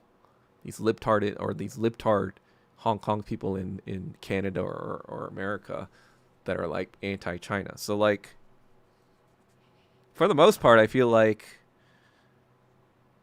yeah, in the Anglosphere, maybe Canada is a place we gotta run to if the going gets tough around here. Keep thinking about that maybe. I don't know. I don't know. I'm always wavering between like I like last month I was like, yeah, I'm going to New York, belly of the beast. I'm gonna be doing all this shit. But then after like seeing just like the blatant I made this tweet. There's like just all these fucking Canadian people or these American people in these threads being like, oh, why is Canada going with China? Blah, blah, blah. And it's just like, I don't know. Because logic. And they're like, it just reconfirms kind of my black pill idea about America. I'm like, yeah, I guess maybe communism is possible if there's enough class consciousness and blah, blah, blah, or whatever. And People are, but I'm just kind of like, you know what? Maybe bad things also happen in history too, right? The Nazis kind of rose. And so, I'm always kind of thinking, if the Nazis Nazi up, maybe it's time for us to get the fuck out. You know? That's why it's like, part of the reason I'm just kind of like, I can't really take a communist movement in America that seriously anymore. Especially since there's none really that addresses the stuff that I'm talking about. Like, Asian vibes don't matter to any of these people. Every Western leftist just, they would rather like kill themselves than live in a world where they are not the hero. You know what I mean? Like these Western leftists, the only reason they're like leftists is because they want to occupy this moral high ground where they feel like they're the good guys. But in essence, if you really think about things logically and dialectical materially, it's like if there is an actual communist revolution in the entire world that saves humanity from nuclear holocaust, when you close your eyes and you picture who's going to be leading that movement, it ain't going to be white people. It ain't going to be white people saving us from the Zionists, from the Nazis, from the American establishment. They have it too good, They were too comfortable. They got soft. There's no risk reward. When you look at China, when you look at Vietnam, when you look at Korea, you're just kind of like, yeah, these people faced fucking fascism. They fucking faced like the Japanese. They fucking faced annihilation from the Japanese. And then they fucking faced annihilation from the Americans in the Korean War, in the Vietnam War. That was their prize, After surviving the fucking Japanese Nazis, their prize was to get bombed and killed and raped by the American Nazis. Millions of people fucking died. 20% of Korean population were genocided. Under, whatever the Geneva definition of. And so people sacrificed, and not only that, once they gained their sovereignty, it wasn't a straight line to, prosperity. There's a lot of fucking CIA meddling there too, right? Even in China, it wasn't just like straight line to success. There was the Great Leap Forward, not an extremely well thought out plan, but happened. And unfortunately, there was a famine as a result, or not as a result, but in conjunction that was exacerbated. And then there was a Cultural Revolution, which some argued might have been somewhat necessary, but everyone can agree that it had some excesses that may not have been necessary.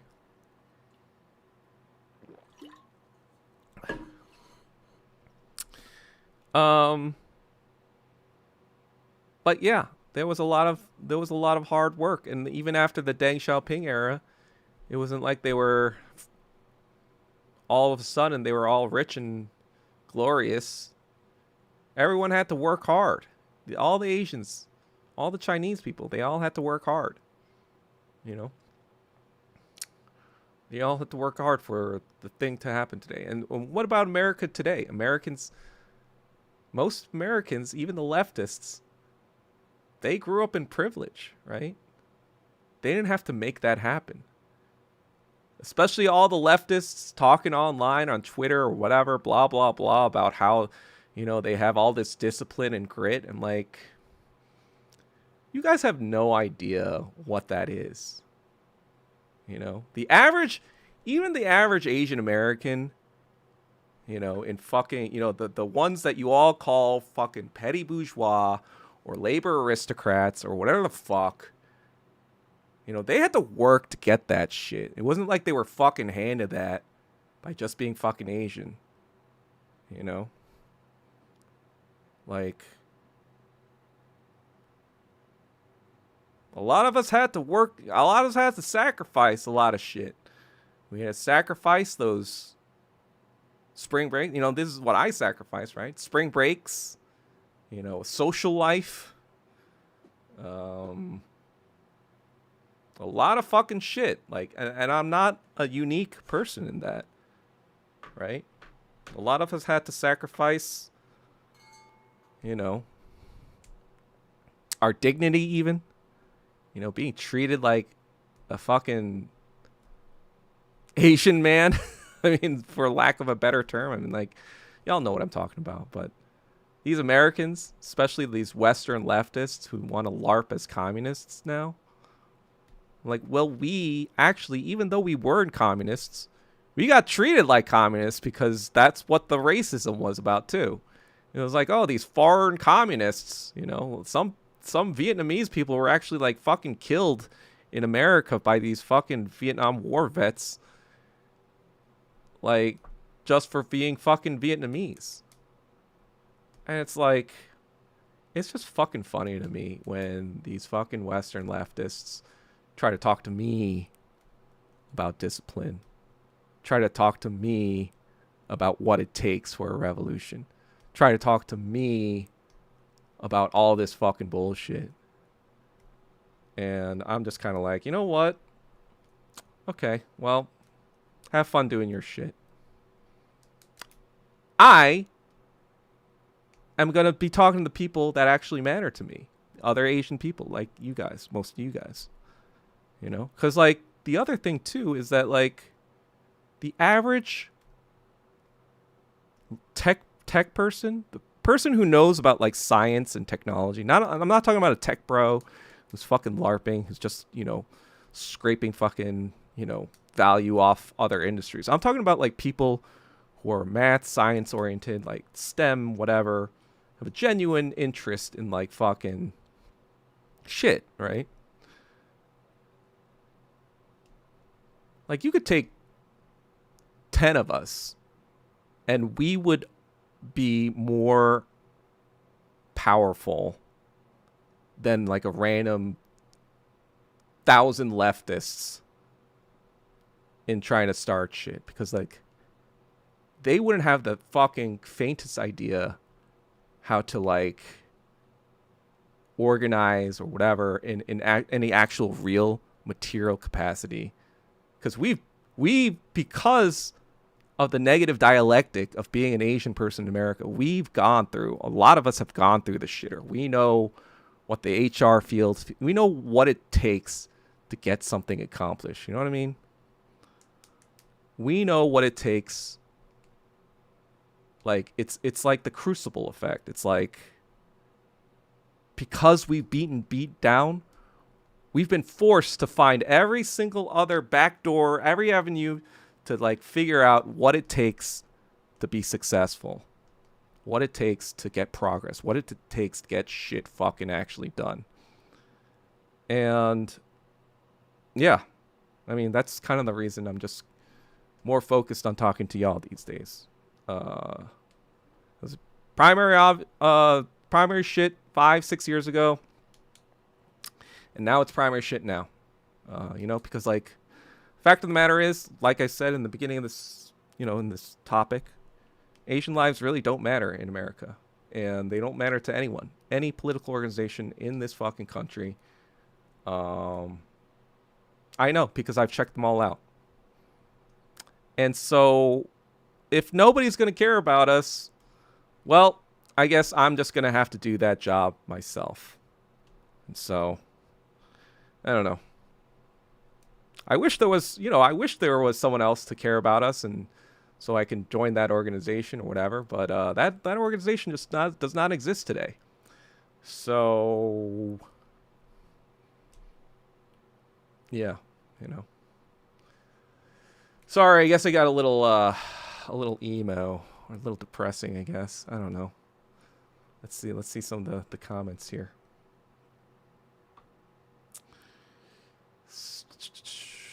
Q line is a Chinese netizen saying that Americans are one step away from bankruptcy and homelessness. I mean, that's just fucking true, I think. Basically, financial fragility for the middle class. I want the BYD Shark. I don't know anything about BYD, to be honest. NG Cyberstir. I guarantee loads of 66 Taiwan Mafia will buy Xiaomi and BYD if they got the chance. Lamau. I mean, yeah. We're all practical people at the end of the day. We're not going to, like, just fucking pay double for, you know, patriotism. That's just stupid.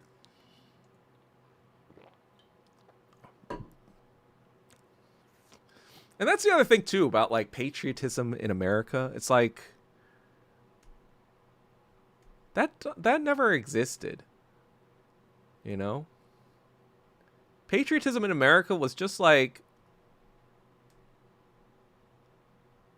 it's like fake news. Like, even the people who say they patriotic, that's just fake news. Like, I probably know more about American history than like 99.99% of people who say they're patriotic. Like, I'm probably more patriotic than the people who actually say they're patriotic about America.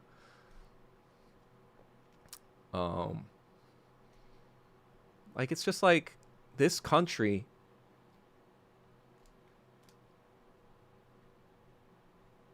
if it wasn't the quote unquote land of opportunity, like, everyone came here to make money, right? Let's be fucking honest. But if it wasn't that, what would people be actually patriotic about? They came here because they wanted to make money. Nobody came here because they're like, American identity is so cool. You know, I want to be an American because America's cool. No, they said, I want to be fucking rich. You know, that was a deal back in 1776. They were like, we don't want to pay taxes. Right?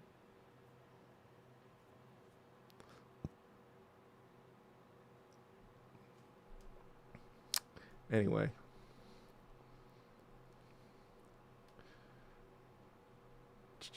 Toronto has great Chinese food, especially Markham. I don't know what Markham is. America's retarded. The Hopocalypse is coming. Xiaomi would dominate if it came to USA.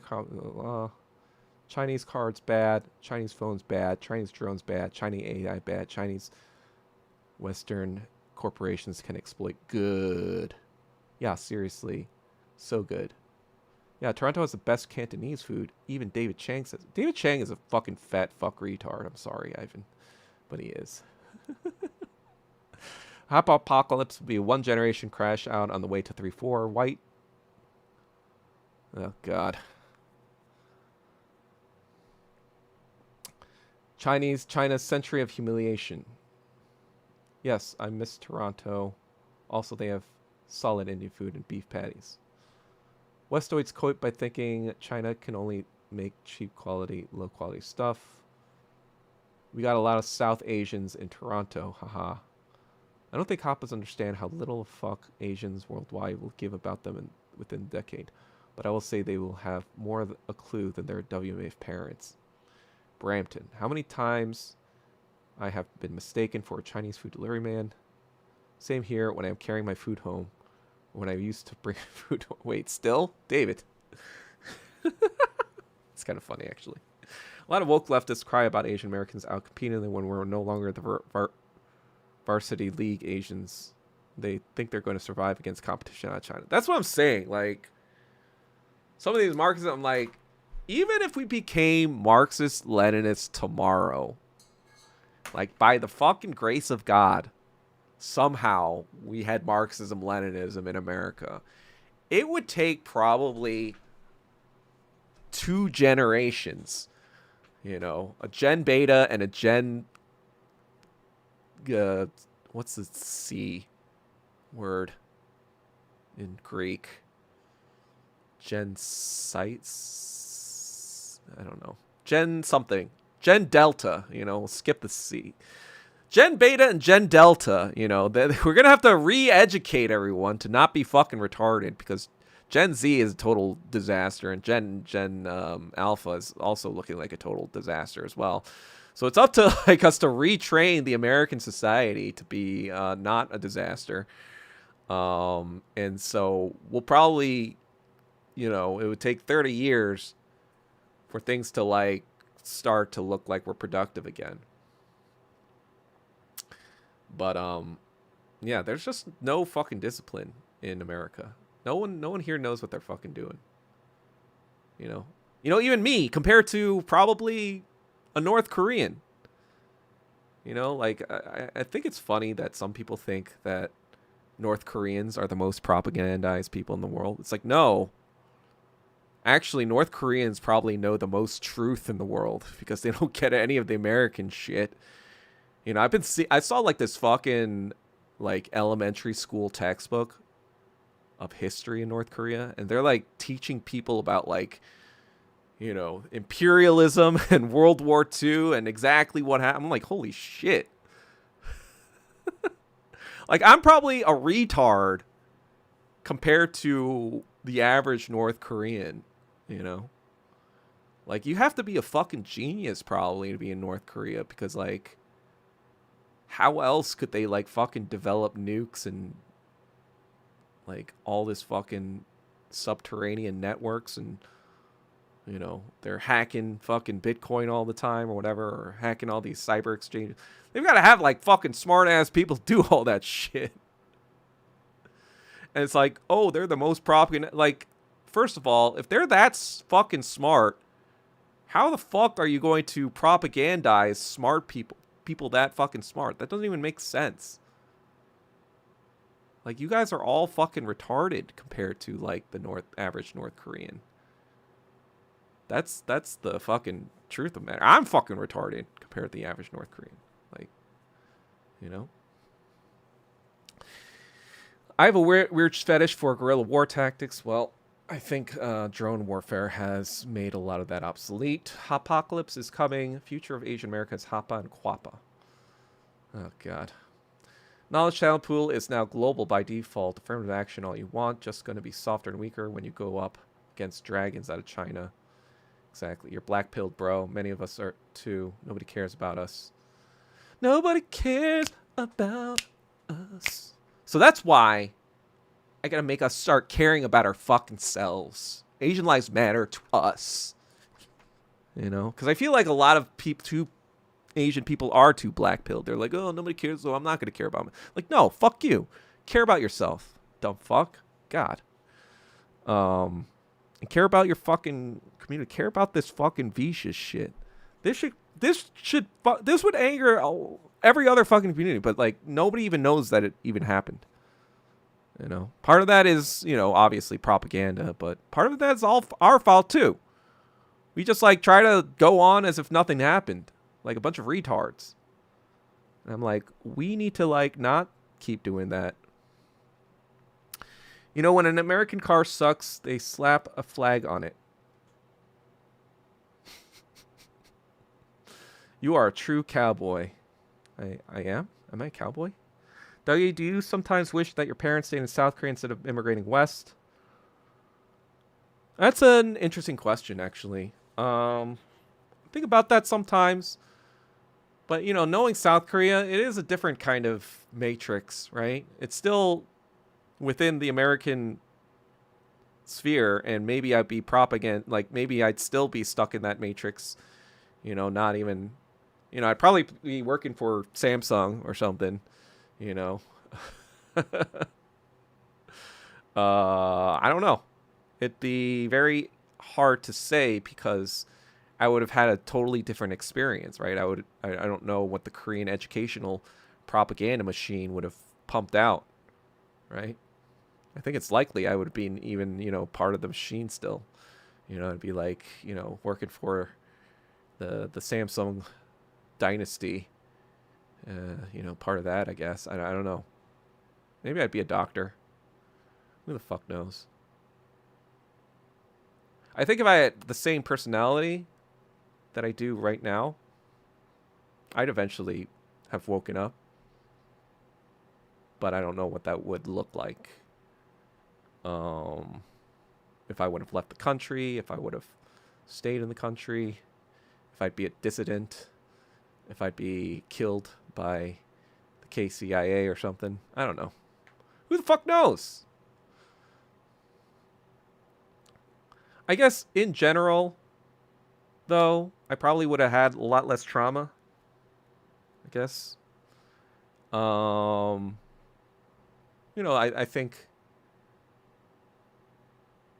while there is obviously bullying in South Korea, I think I would have been smart enough to probably be the bully. Or at least counter them. I think I would have been too bored to actually be a bully.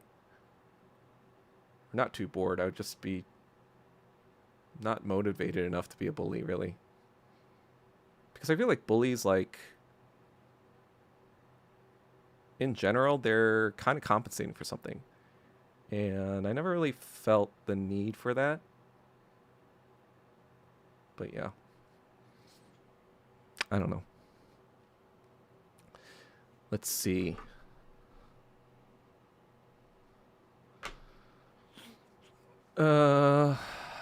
People go to the U.S. to sell cowboy T-shirts instead of being cowboys.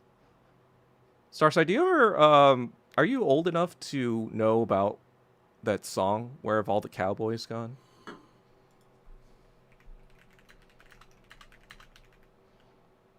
Where have all the cowboys gone? Let's see. Oops. Clearly, I didn't put the sound in my headphones, so I've been wearing this for no reason. I've been wearing these headphones for absolutely no reason. All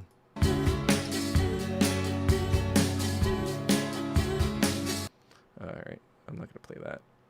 I got part of my last stream got demonetized. Not that I'm making money on it, because I don't have enough subscribers to make money, but if I do make enough subscribers, that one will not make any money for me. But so I can't play songs, because the last time when I did when I streamed me like going to that lights off song, whatever, it kind of flagged it. It's like it was mad at me. So I will not be playing that again, or playing whatever. Anyway, there's a song by Paula Cole about cowboys, so you should check it out, Starside. Kind of hard to sell a patriotic story given its history. Dang, I grew up in Markham Asylum. Security people would be like, you can't bring food here. You have a different interest for food delivery. Black security guy. I'm like, what the fuck? I work here. Man, you got Jeremy Lind. You got Jeremy Lind, David Tay. You got Jeremy Lind. Gamma. No, that's G, obviously. Wait, is it C, though? Is that the next letter in the Greek alphabet? Alpha, beta, gamma? Delta? Gamma? Gamma? Gamma? I don't fucking know. Whatever. Markham had some hot girls at York University. Great. Unfortunately, the most likely outcome for America is fascist dictatorship, IMO. You might be right, but we shall see. Alpha Bravo Charlie. Jen Charlie. I think that's just a call sign, like military calls. I don't think that's because Bravo is obviously not beta. Alpha Bravo Charlie is, but that would be funny if it was Jen Charlie. We are the Generation Charlie. Yes, DPRK created their nuclear program, didn't steal it like Israel. Most Asian Americans never heard of Vincent Chin until college. That's true. I didn't hear about Vincent Chin until college either. Marry yourself a Chebble. I'll be like crash landing on you. I'll LARP as a DPRK officer. Find a Chebble wife. You know, you'll be working for Ed's absent fathers. All right, that's kind of fucked up. Drones are guerrilla war tactics. Yeah. CSAT is brutal, though, I hear. I don't know what that is. Paula Cole. There you go. Most Asians don't listen country. I miss Linsanity. I think he retired recently. Like, for good. But I'm not sure if that means he's living back in Palo Alto or not. Growing up, I would wear a red shirt during basketball. They would call you Yao Ming. Well, at least Yao Ming was good. That is LG, though. You are definitely not as tall. You are not a tall person, David Tay. So that is kind of funny.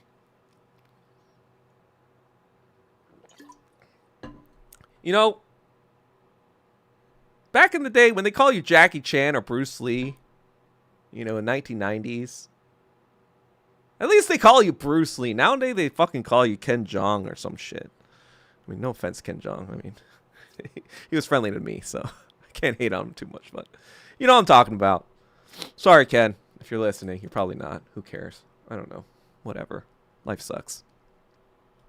Oh, Carrie Lucy came back to comment. Like, were you listening this entire time? Just wanted to talk about Golden EJ, the writer of Golden from K-pop. Probably the most famous Korean American woman right now, and she's AMAF. Oh, nice. Shows off her Korean fiance at Hollywood events like the Golden Globes. Do you think that will help with the WF Mind virus? I mean, we all saw what happened when Ellie Wong was all proud of his Asian fucking husband and fucking cuckolded him on a fucking set, and with not just a, you know, like, it wasn't like a Chris Hemsworth motherfucking looking guy, white guy. It was with fucking what's his name, Bill Hader. You know, I mean, don't get me wrong. I think Bill Hader's a funny guy, but are you fucking kidding me? And then they got, you know, they broke up anyway. It's like, whew, wow, big fucking surprise. So you broke up your marriage for Bill fucking Hader, and you were talking all this shit about WMAF before, and now you're just a fucking retard. So no, Carrie Lucy, I don't think anything of the sort will happen. I think we need to all stop thinking that anything a celebrity does is going to change anything. That's just fucking nonsense. That's just like representation matters nonsense. It doesn't fucking matter. Representation does not fucking matter. Asian lives don't matter, and representation doesn't matter. Because if representation doesn't matter, actually did matter, things would have changed by now, right? Or a little bit, right? What did Black Panther do for black people? The movie was basically black guy kills other black guy for trying to free Africa from imperialism with the help of the CIA. Yeah, great representation there. So no, I don't think anything that is in Hollywood is going to change anything. It's all fucking imperialist garbage, nonsense propaganda. DPRK seems to have already created a classless society. Division of labor, all oriented towards the same goal interest. Yep. Yeah, he is my fellow Duke grad, and he's also your fellow Duke grad. Right? No, that's what I'm saying. Bill Hader. They broke up. David Tay. Ali Wong isn't relevant anymore. Yeah. Representation is the biggest scam of all time. It's all Edward Said's fault. Did Edward Said say something about representation being important? I thought he was... I read his book. I thought it was pretty poignant. Ken Jeong is probably the most well-known Korean.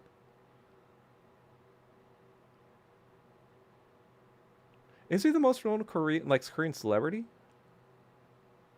I think it might be, well, now, because of Squid Game, I think it's the, you know, Pyonghyun, right? Representation matters feels like straight up bouge WMF brain. True? I mean, yeah. Like, what was the first thing for Asian Americans that was a mostly Asian cast? That, you know, when Crazy Rich Asians came out, they were like, oh, it took 30 years or it took 20-something years for this to happen again. You know what they referenced? The fucking Joy Luck Club, a fucking WMAF glorifying piece of shit garbage movie by by Amy Tan, who, I kid you not, I'm going to show you guys who Amy Tan is. Amy Tan wrote this book, right?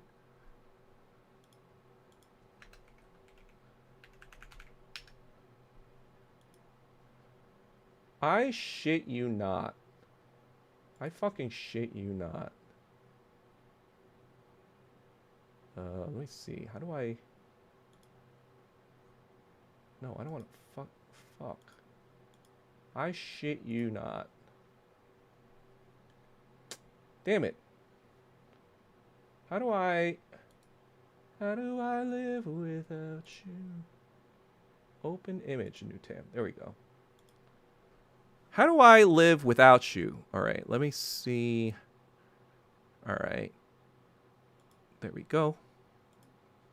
Look at this shit. This is Amy Tan. She looks like she's fucking 12. And this is her husband at the time or whatever. I don't know when this picture was taken. But this is like fucking... What am I even looking at? This is the writer of the Joy Luck Club. This is her husband. This just like looks like an Epstein photo. This is just like disturbing right now. I am disturbed. I mean, obviously I saw this before, but I'm still disturbed. Are you guys not fucking disturbed about this? This was a thing. Exactly, Starside. This was a thing that people were talking about when Crazy Rich Asians came out. They were like, oh, it's been 25 years since this book came out, written by this fucking... Let me show you guys this again.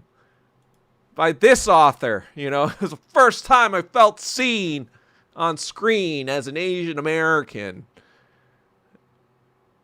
And I'm like, this is the first time you see... This makes you feel seen?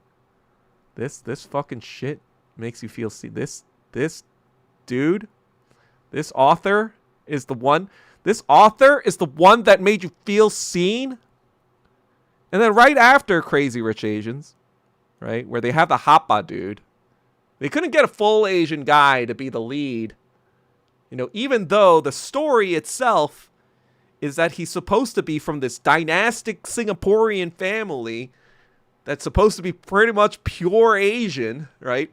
It was the whole story was predicated on the fact that it was such a big deal that he was even marrying an American Asian, let alone, you know, someone that was not Asian in general, right? That was a whole fucking plot point, and all of a sudden we see that he's a Hapa, who doesn't even look Hapa. He looks like this weird Middle Eastern dude, you know? And I'm just kind of like, what are we fucking talking about? Feeling seen. And then we afterwards we got a whole barrage of fucking WMF movies, right? We get to All the Boys I've Loved Before. It's like the book kudos to the movie people, but the book itself was about 5 white dudes basically, you know, with this like Asian person in high school who I guess had like a 5-on-1 DP fantasy, I guess, and she was she was Hapa in the fucking book, but then she's full Asian in the fucking movie. It just puts a whole fucking, what the fuck are we talking about here? And then I had to hear all this bullshit, you know, because I was in Hollywood in the late 2010s, whatever, 2018, 2019. I mean, all this bullshit, how this was progress. And then fucking Past Lives comes out. Oh, God, I'm going to have a whole fucking... And I was just like, what are we fucking doing? How is this fucking even a real movie where Greta Lee gets with mid-as-fuck white dude over 10 out of 10 Korean dude? How does this story even fucking make sense to anyone? Like, this was like a, you know, this was like a fucking, you know, I think it won some awards. I was like, what is fucking going on? Like, and then I was just talking with Ivan, you know, I'm watching, you know, I wanted to watch Pluribus, so I was watching. I got a month of Apple, right? I got a month of Apple, and I'm watching these other shows, right? Because like I'm binging a bunch of shows I haven't watched, and it's like every show has fucking a Hapa or a WMF thing going on, Like, even the fucking Zosha lady, right, in Pluribus, is kind of Middle Eastern, right? She's not white. She's like, it's like WMA, no, WFAF, right? It's like even the lesbian shit is WFAF, right? And then you fucking have Severance, where, you know, it's WMAF literally with the main fucking whatever. And then you have, you know, Olivia Munn in Your Friends and Neighbors, fucking John Hamm, a Hapa chick or whatever. And then I'm watching Shrinking, and Jason Segel's dead wife is half Asian, you know, and the fucking daughter is Asian in real life or whatever. And then, like, I'm watching The Studio, and the fucking, like, creative exec, the young creative exec, is a Hapa Asian. She's like, I only date white dudes. I'm like, what is fucking going on here at Apple? Like, am I just crazy right now? Or is this like, are people seeing what I'm seeing? Like, what is fucking going on here? Like, I'm just like, geez, Louise, what the fuck? What the fuck? You know? And Derek Chauvin, WMF. Fucking ICE agent, murderer, WMAF. I'm like, do people not see what I'm... do people not see what I'm saying right now? I'm like, I feel like I'm taking crazy pills. I feel like I'm taking crazy pills, my friends. Am I crazy? Am I obsessed? Am I an incel? Am I just a rice cell for pointing all this out? It's just because I can't get my dick wet. And, you know, I treat all Asian women as if they're my property, see? And that's why I'm so upset about all this. Not that it has to do with anything about imperialism for the past fucking 50 years in our media. With fucking goy slop, we're just all fed every fucking day. Fucking goy slop every fucking day. God.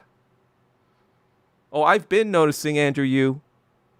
I have been noticing my entire fucking life. Jesus Christ. Mary and Joseph, John, Paul, Luke, Matthew, Mark,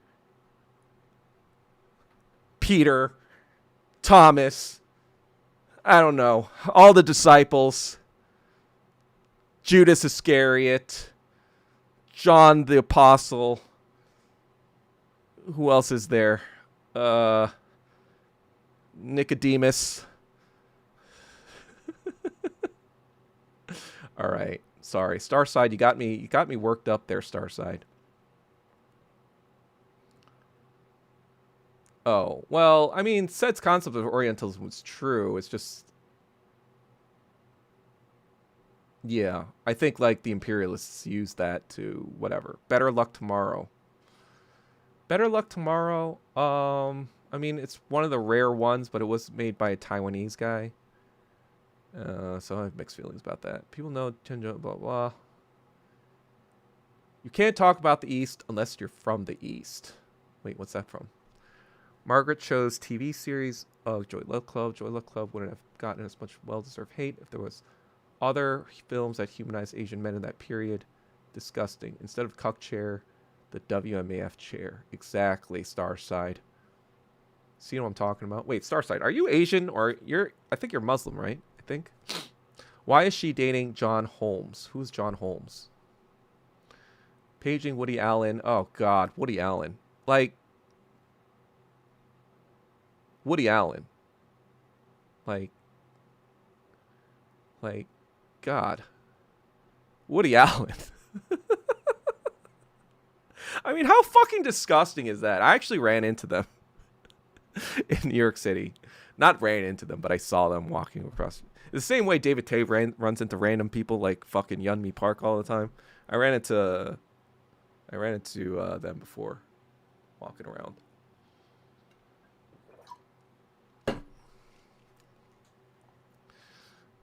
Using his Korean name, people have a hard time remembering his Korean name. Well, whatever. Asian Americans need to stop making art. Well, they don't really make art. They make goy slop. People don't learn from Brother Malcolm. They know him as Frontman, Lol, and G.I. Joe. Just pack it up. It's over. Leave it to the mainlanders. I have never watched Joy Luck Club. Whites around me when it shut up about it. Yeah, I didn't watch it either. I heard that, like, when people watched it recently, they're like, this is strange. Like, Asian people. They're like, this is strange. I haven't watched it. I'm going to save that for a stream. We're all going to fucking watch it together. Actually, I don't know if... Is that legal? I don't even fucking know the legality of it. I guess I probably put it on the Discord, so if you want to watch along, you have to be on the Discord and see, maybe? I don't know. Well, I'll have to figure it out. Somebody who knows streaming shit, figure that out for me. I don't know.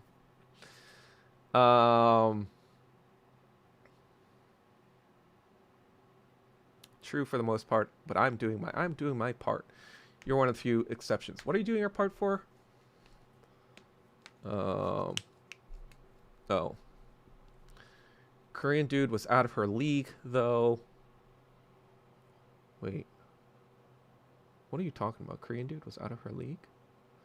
Warrior TV series about Bruce Lee had a Hapa Jap playing as Bruce Lee.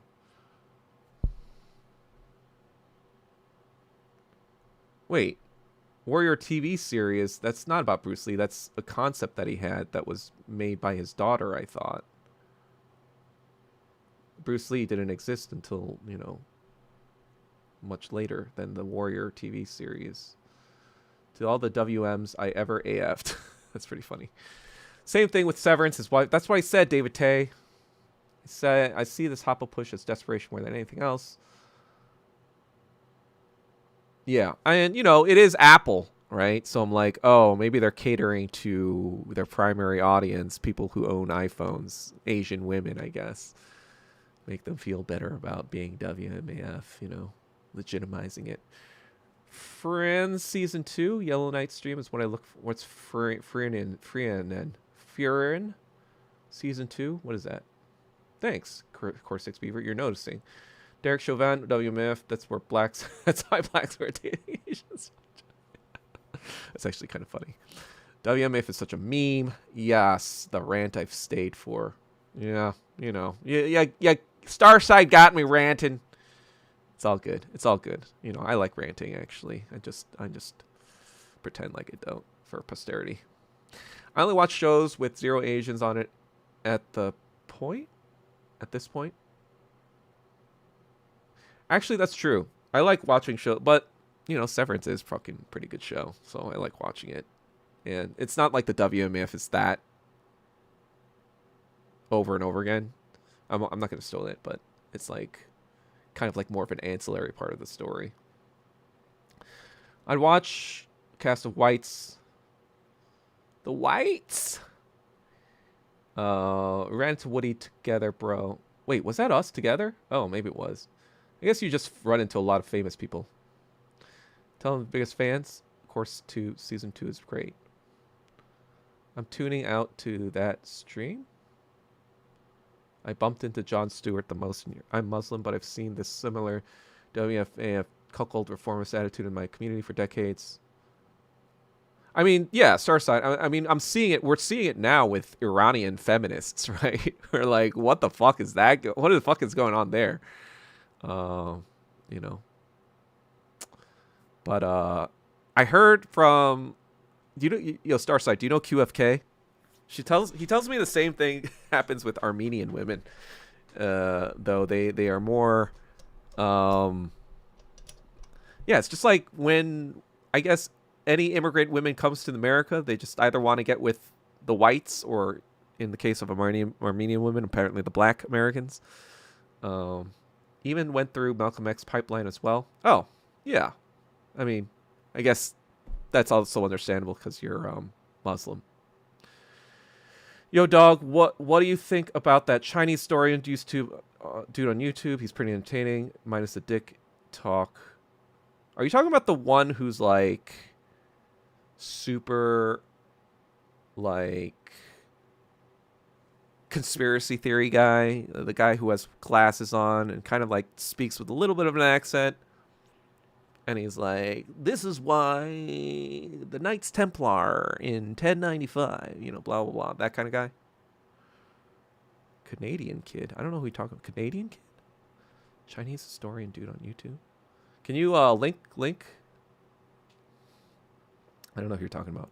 Korean dude in past lives out of Greta. Yeah, exactly. That guy was 10 out of 10 Korean dude. I'm like, you're telling me 10 out of 10 dude versus guy you settled for, obviously, just because he was part of your writer team or whatever. I regret giving 2 hours of my life. I wanted to watch it to hate. I hate watched that movie. I was like, I want to see what the fuck this shit is.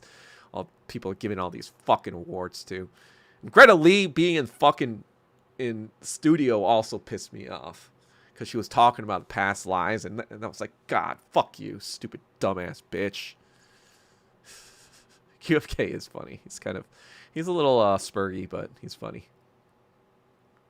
I mean, we're all a little spurgy, right? Years ago, we ran into Steven Spielberg. Do we? I don't remember Steven Spielberg.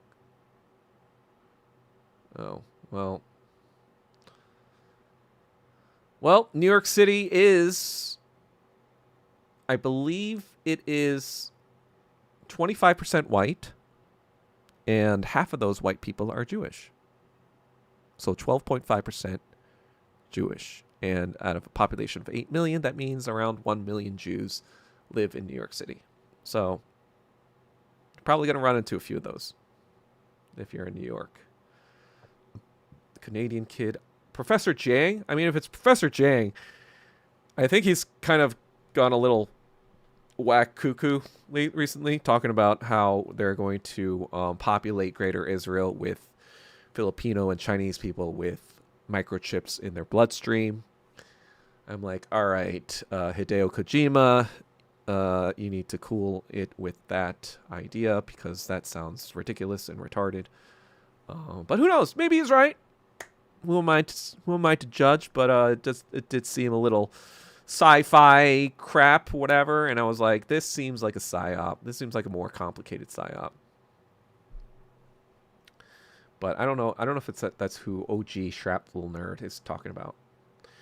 I don't know who Greta Lee is, so I googled her. Her husband looks like Gallagher. Who's Gallagher?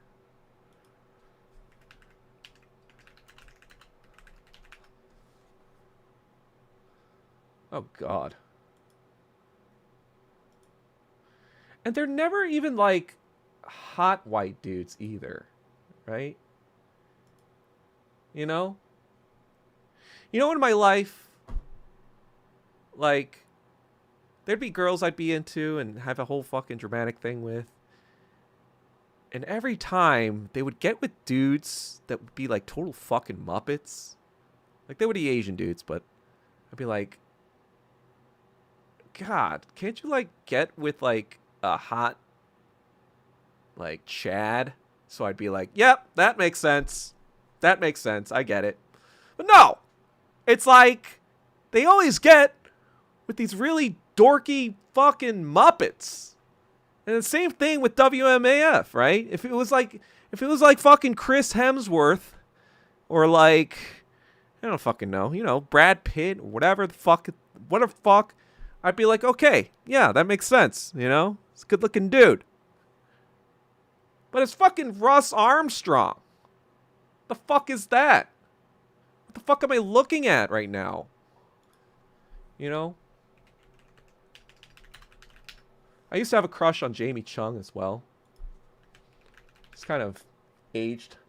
But I'm just kind of like, when you look at that guy, I mean, I guess he's kind of good looking, but it's like, it's like not matched. Looks matched, did not looks match. You know what I mean? And then who was that fucking woman on, who's a Singaporean woman who's like this political commentator? Mel Chen. Melissa Chen. Melissa Chen talking all this shit about how she's basically white. Or like, she says all this fucking cringe shit.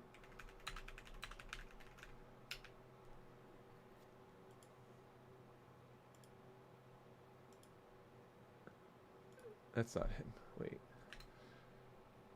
Who was it? All right. So I'm going to show you Melissa Chen.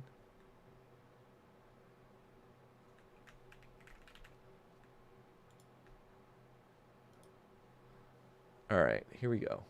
Here we go.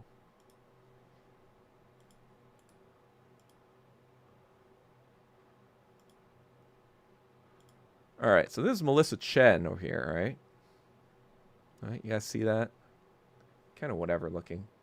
But she talks a lot of shit online about Ching Chan spyware app, about like whatever. She's like talking all this shit about Asia. And this is her husband. Okay? Not only that, it's not the first husband. I mean, it's not the first woman she's been with. She didn't work with this white chick. All right? She's actually kind of hot, actually.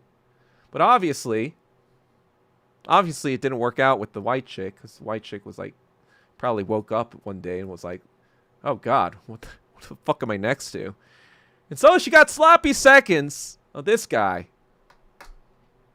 And it's talking all this shit about China and Asians.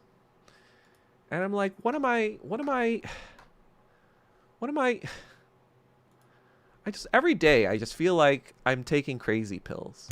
Every day I'm just like, people can make fun of me all I want about being an incel, blah, blah, blah, not, being an unmarried 42-year-old on the internet, talking about WMF, oh, when am I going to get over it, blah, blah, blah. I mean, I'm over it, to be honest. It's going to end. Like, we're already seeing,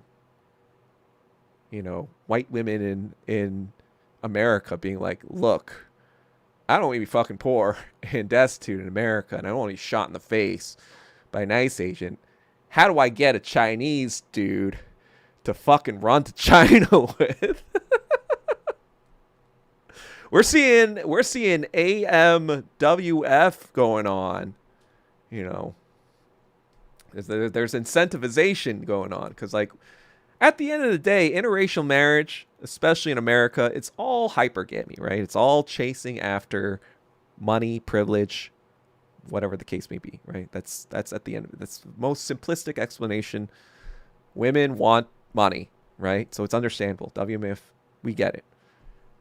But I'm not really concerned about it anymore, because first of all, I ain't dating no bitches right now, because no bitches want to be with a communist guy at all. And B, the reason I'm not concerned is because, well, I'm not concerned about it personally for that reason. But also, it's just kind of like, it's already self-correcting. You guys remember that TikTok? Let me see if I can find it. This was the funny TikTok. You guys seen this, I think. Sorry, am I going long? I'm going long, huh? Jeez, it's been... Sorry if I'm boring anyone. I think I'm on a roll here, though. I think I'm on a roll. Let's see. Oh, there we go. There we go. I need to put this over here. All right. How do I make this?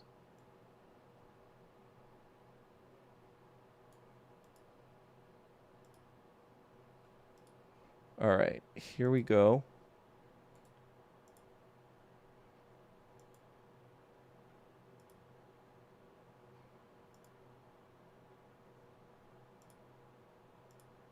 All right, you guys see this?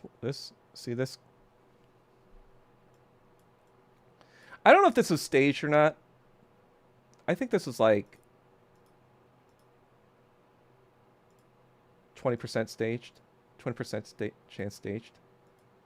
Let me just fucking get to the end so it goes. All right. Guys, ready? You guys seen this, right? Has people seen this? No, I don't want to watch any more Game of Thrones shit. It's all fucking garbage. You guys seen this shit? What is Sarong Party Girl? That's the second time I've heard that. Is that a typical thing? Is that a thing for Singaporean women? They're all running to South Korea to get Oppa. Yeah, exactly.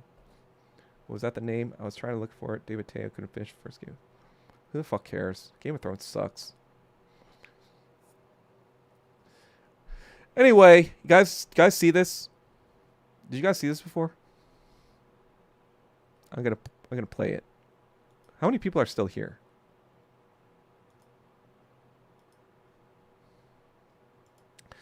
Anyway, I'll play it. Whatever.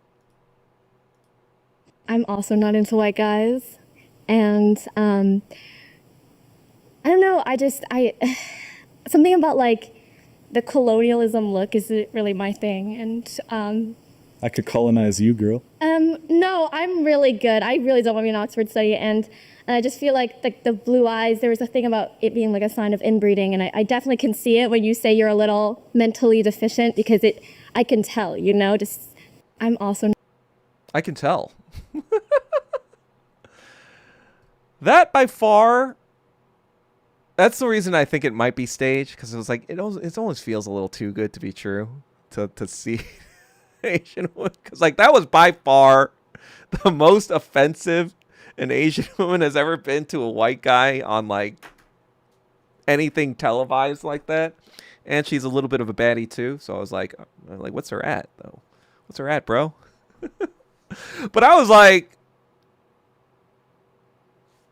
I don't have to do anything, you know? I don't have to do anything to change WMAF. It's already kind of like fucking self-correcting, right? You know, especially in Canada, right? We're going to get more we're going to get more AMWF, I think, in Canada now. Because people are going to be like, yeah, China's the future, right? You know, there's going to be opportunistic white women who are going to be like, you know what? I want some of that Chinese bread. You know, it's the same thing that started WMAF in the first place. It was like, you know, World War II ended and they were like, hey, do you want to stay here in the country we just fucked up and, you know, or Japan just fucked up? Or do you want to come with me to America where everyone here thinks it's paved with gold? You know, the choice was pretty fucking easy back then, right? And same thing's going to happen now, right? Especially if people are on the kill line. The kill line whites, the kill line white women are going to be like, you know what? The kill line white women that are baddies, you know, they're going to be like, you know what? You got a Chinese passport? You got PRC citizenship going on? Maybe I'll hop on over to China. But yeah,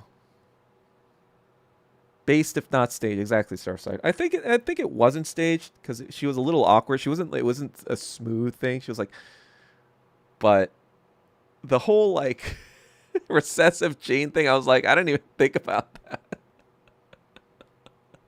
That was pretty fucking good. But it did seem like she had that in her back pocket for white dudes in general. So maybe it wasn't staged. Maybe it was just like something she had for white dudes who tried that shit. Anyway, it's just dialectics. Yeah. Are there more ethnic enclaves in Canada? I think there are, especially in Vancouver and Toronto. I think there are definitely more Asian enclaves there. Asian Canadians stick to their own more. Get me an oppa. Asian Canadians are richer than whites. Yeah, that's why most of the anti-Asian hate crimes in Canada were from white people. See, I can say that because I've looked at the fucking data. And I've been to Vancouver and asked around. It's like, yeah, there aren't really many black people here in general. It's like 1% fucking black. You know? And the one black person that I saw in Canada, I could tell they were like American. Because they had like they were talking like American. So I was like, yeah, this ain't the place for blacks. So of course the people who are going to hate crime you are going to be white.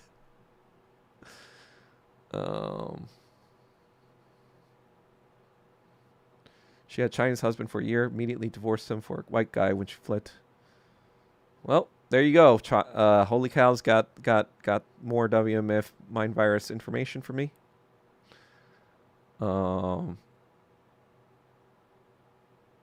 Anyway, I've been yapping for almost fucking 2 hours and 40 minutes. So unless anybody has anything they want me to ask about or whatever before I go, I'm going to end this. Being in Boston, WMF, literally they average to below average for both sides most of the time. Hottest Asian women are first-gen Chinese dating, marrying first-gen Chinese men. Nice. Operation Yellowbird. Wait, is that an actual? That's not an actual operation, is it? Wait, that's not an actual thing, right? You're just making that up, Andrew. I'm assuming.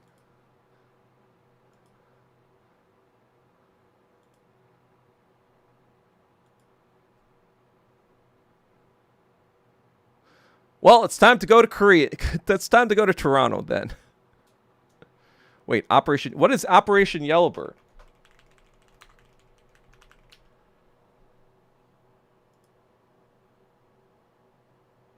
Oh, but it's not it's not specifically WMAF. It's about this stupid fucking thing. But I will talk about it on my actual WMAF episode. Oh god. I got too much fucking content to make. There's not enough fucking brain cells in my body. Is that the right term? There's not enough Doug Kims in my brain. There's not enough hours in the day. There's not enough motivation in my brain for Doug Kims to hourly work and pump out stuff. I don't know. I'm retarded, you know. I'm not a North Korean. Sorry, guys. You got a retarded Korean American teaching all these things. You didn't get a North Korean after all. I know a LARPist one, Kim Chil-sung, but fortunately I am retarded compared to the average North Korean. Anyway, that's it for me.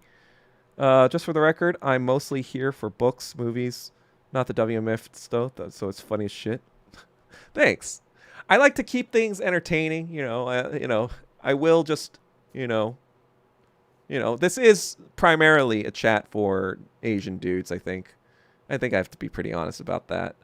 You know, so sorry, Starside, but sometimes I'll have stuff to talk about. I am still working on a lot of the shit you're probably interested in with, you know, Better Call Saul and all this other stuff, but I will be talking about funny shit like WMF Mind Virus from time to time because it's fucking it's fucking whatever. All right, happy MLK Day. All right, see you guys. Bye bye.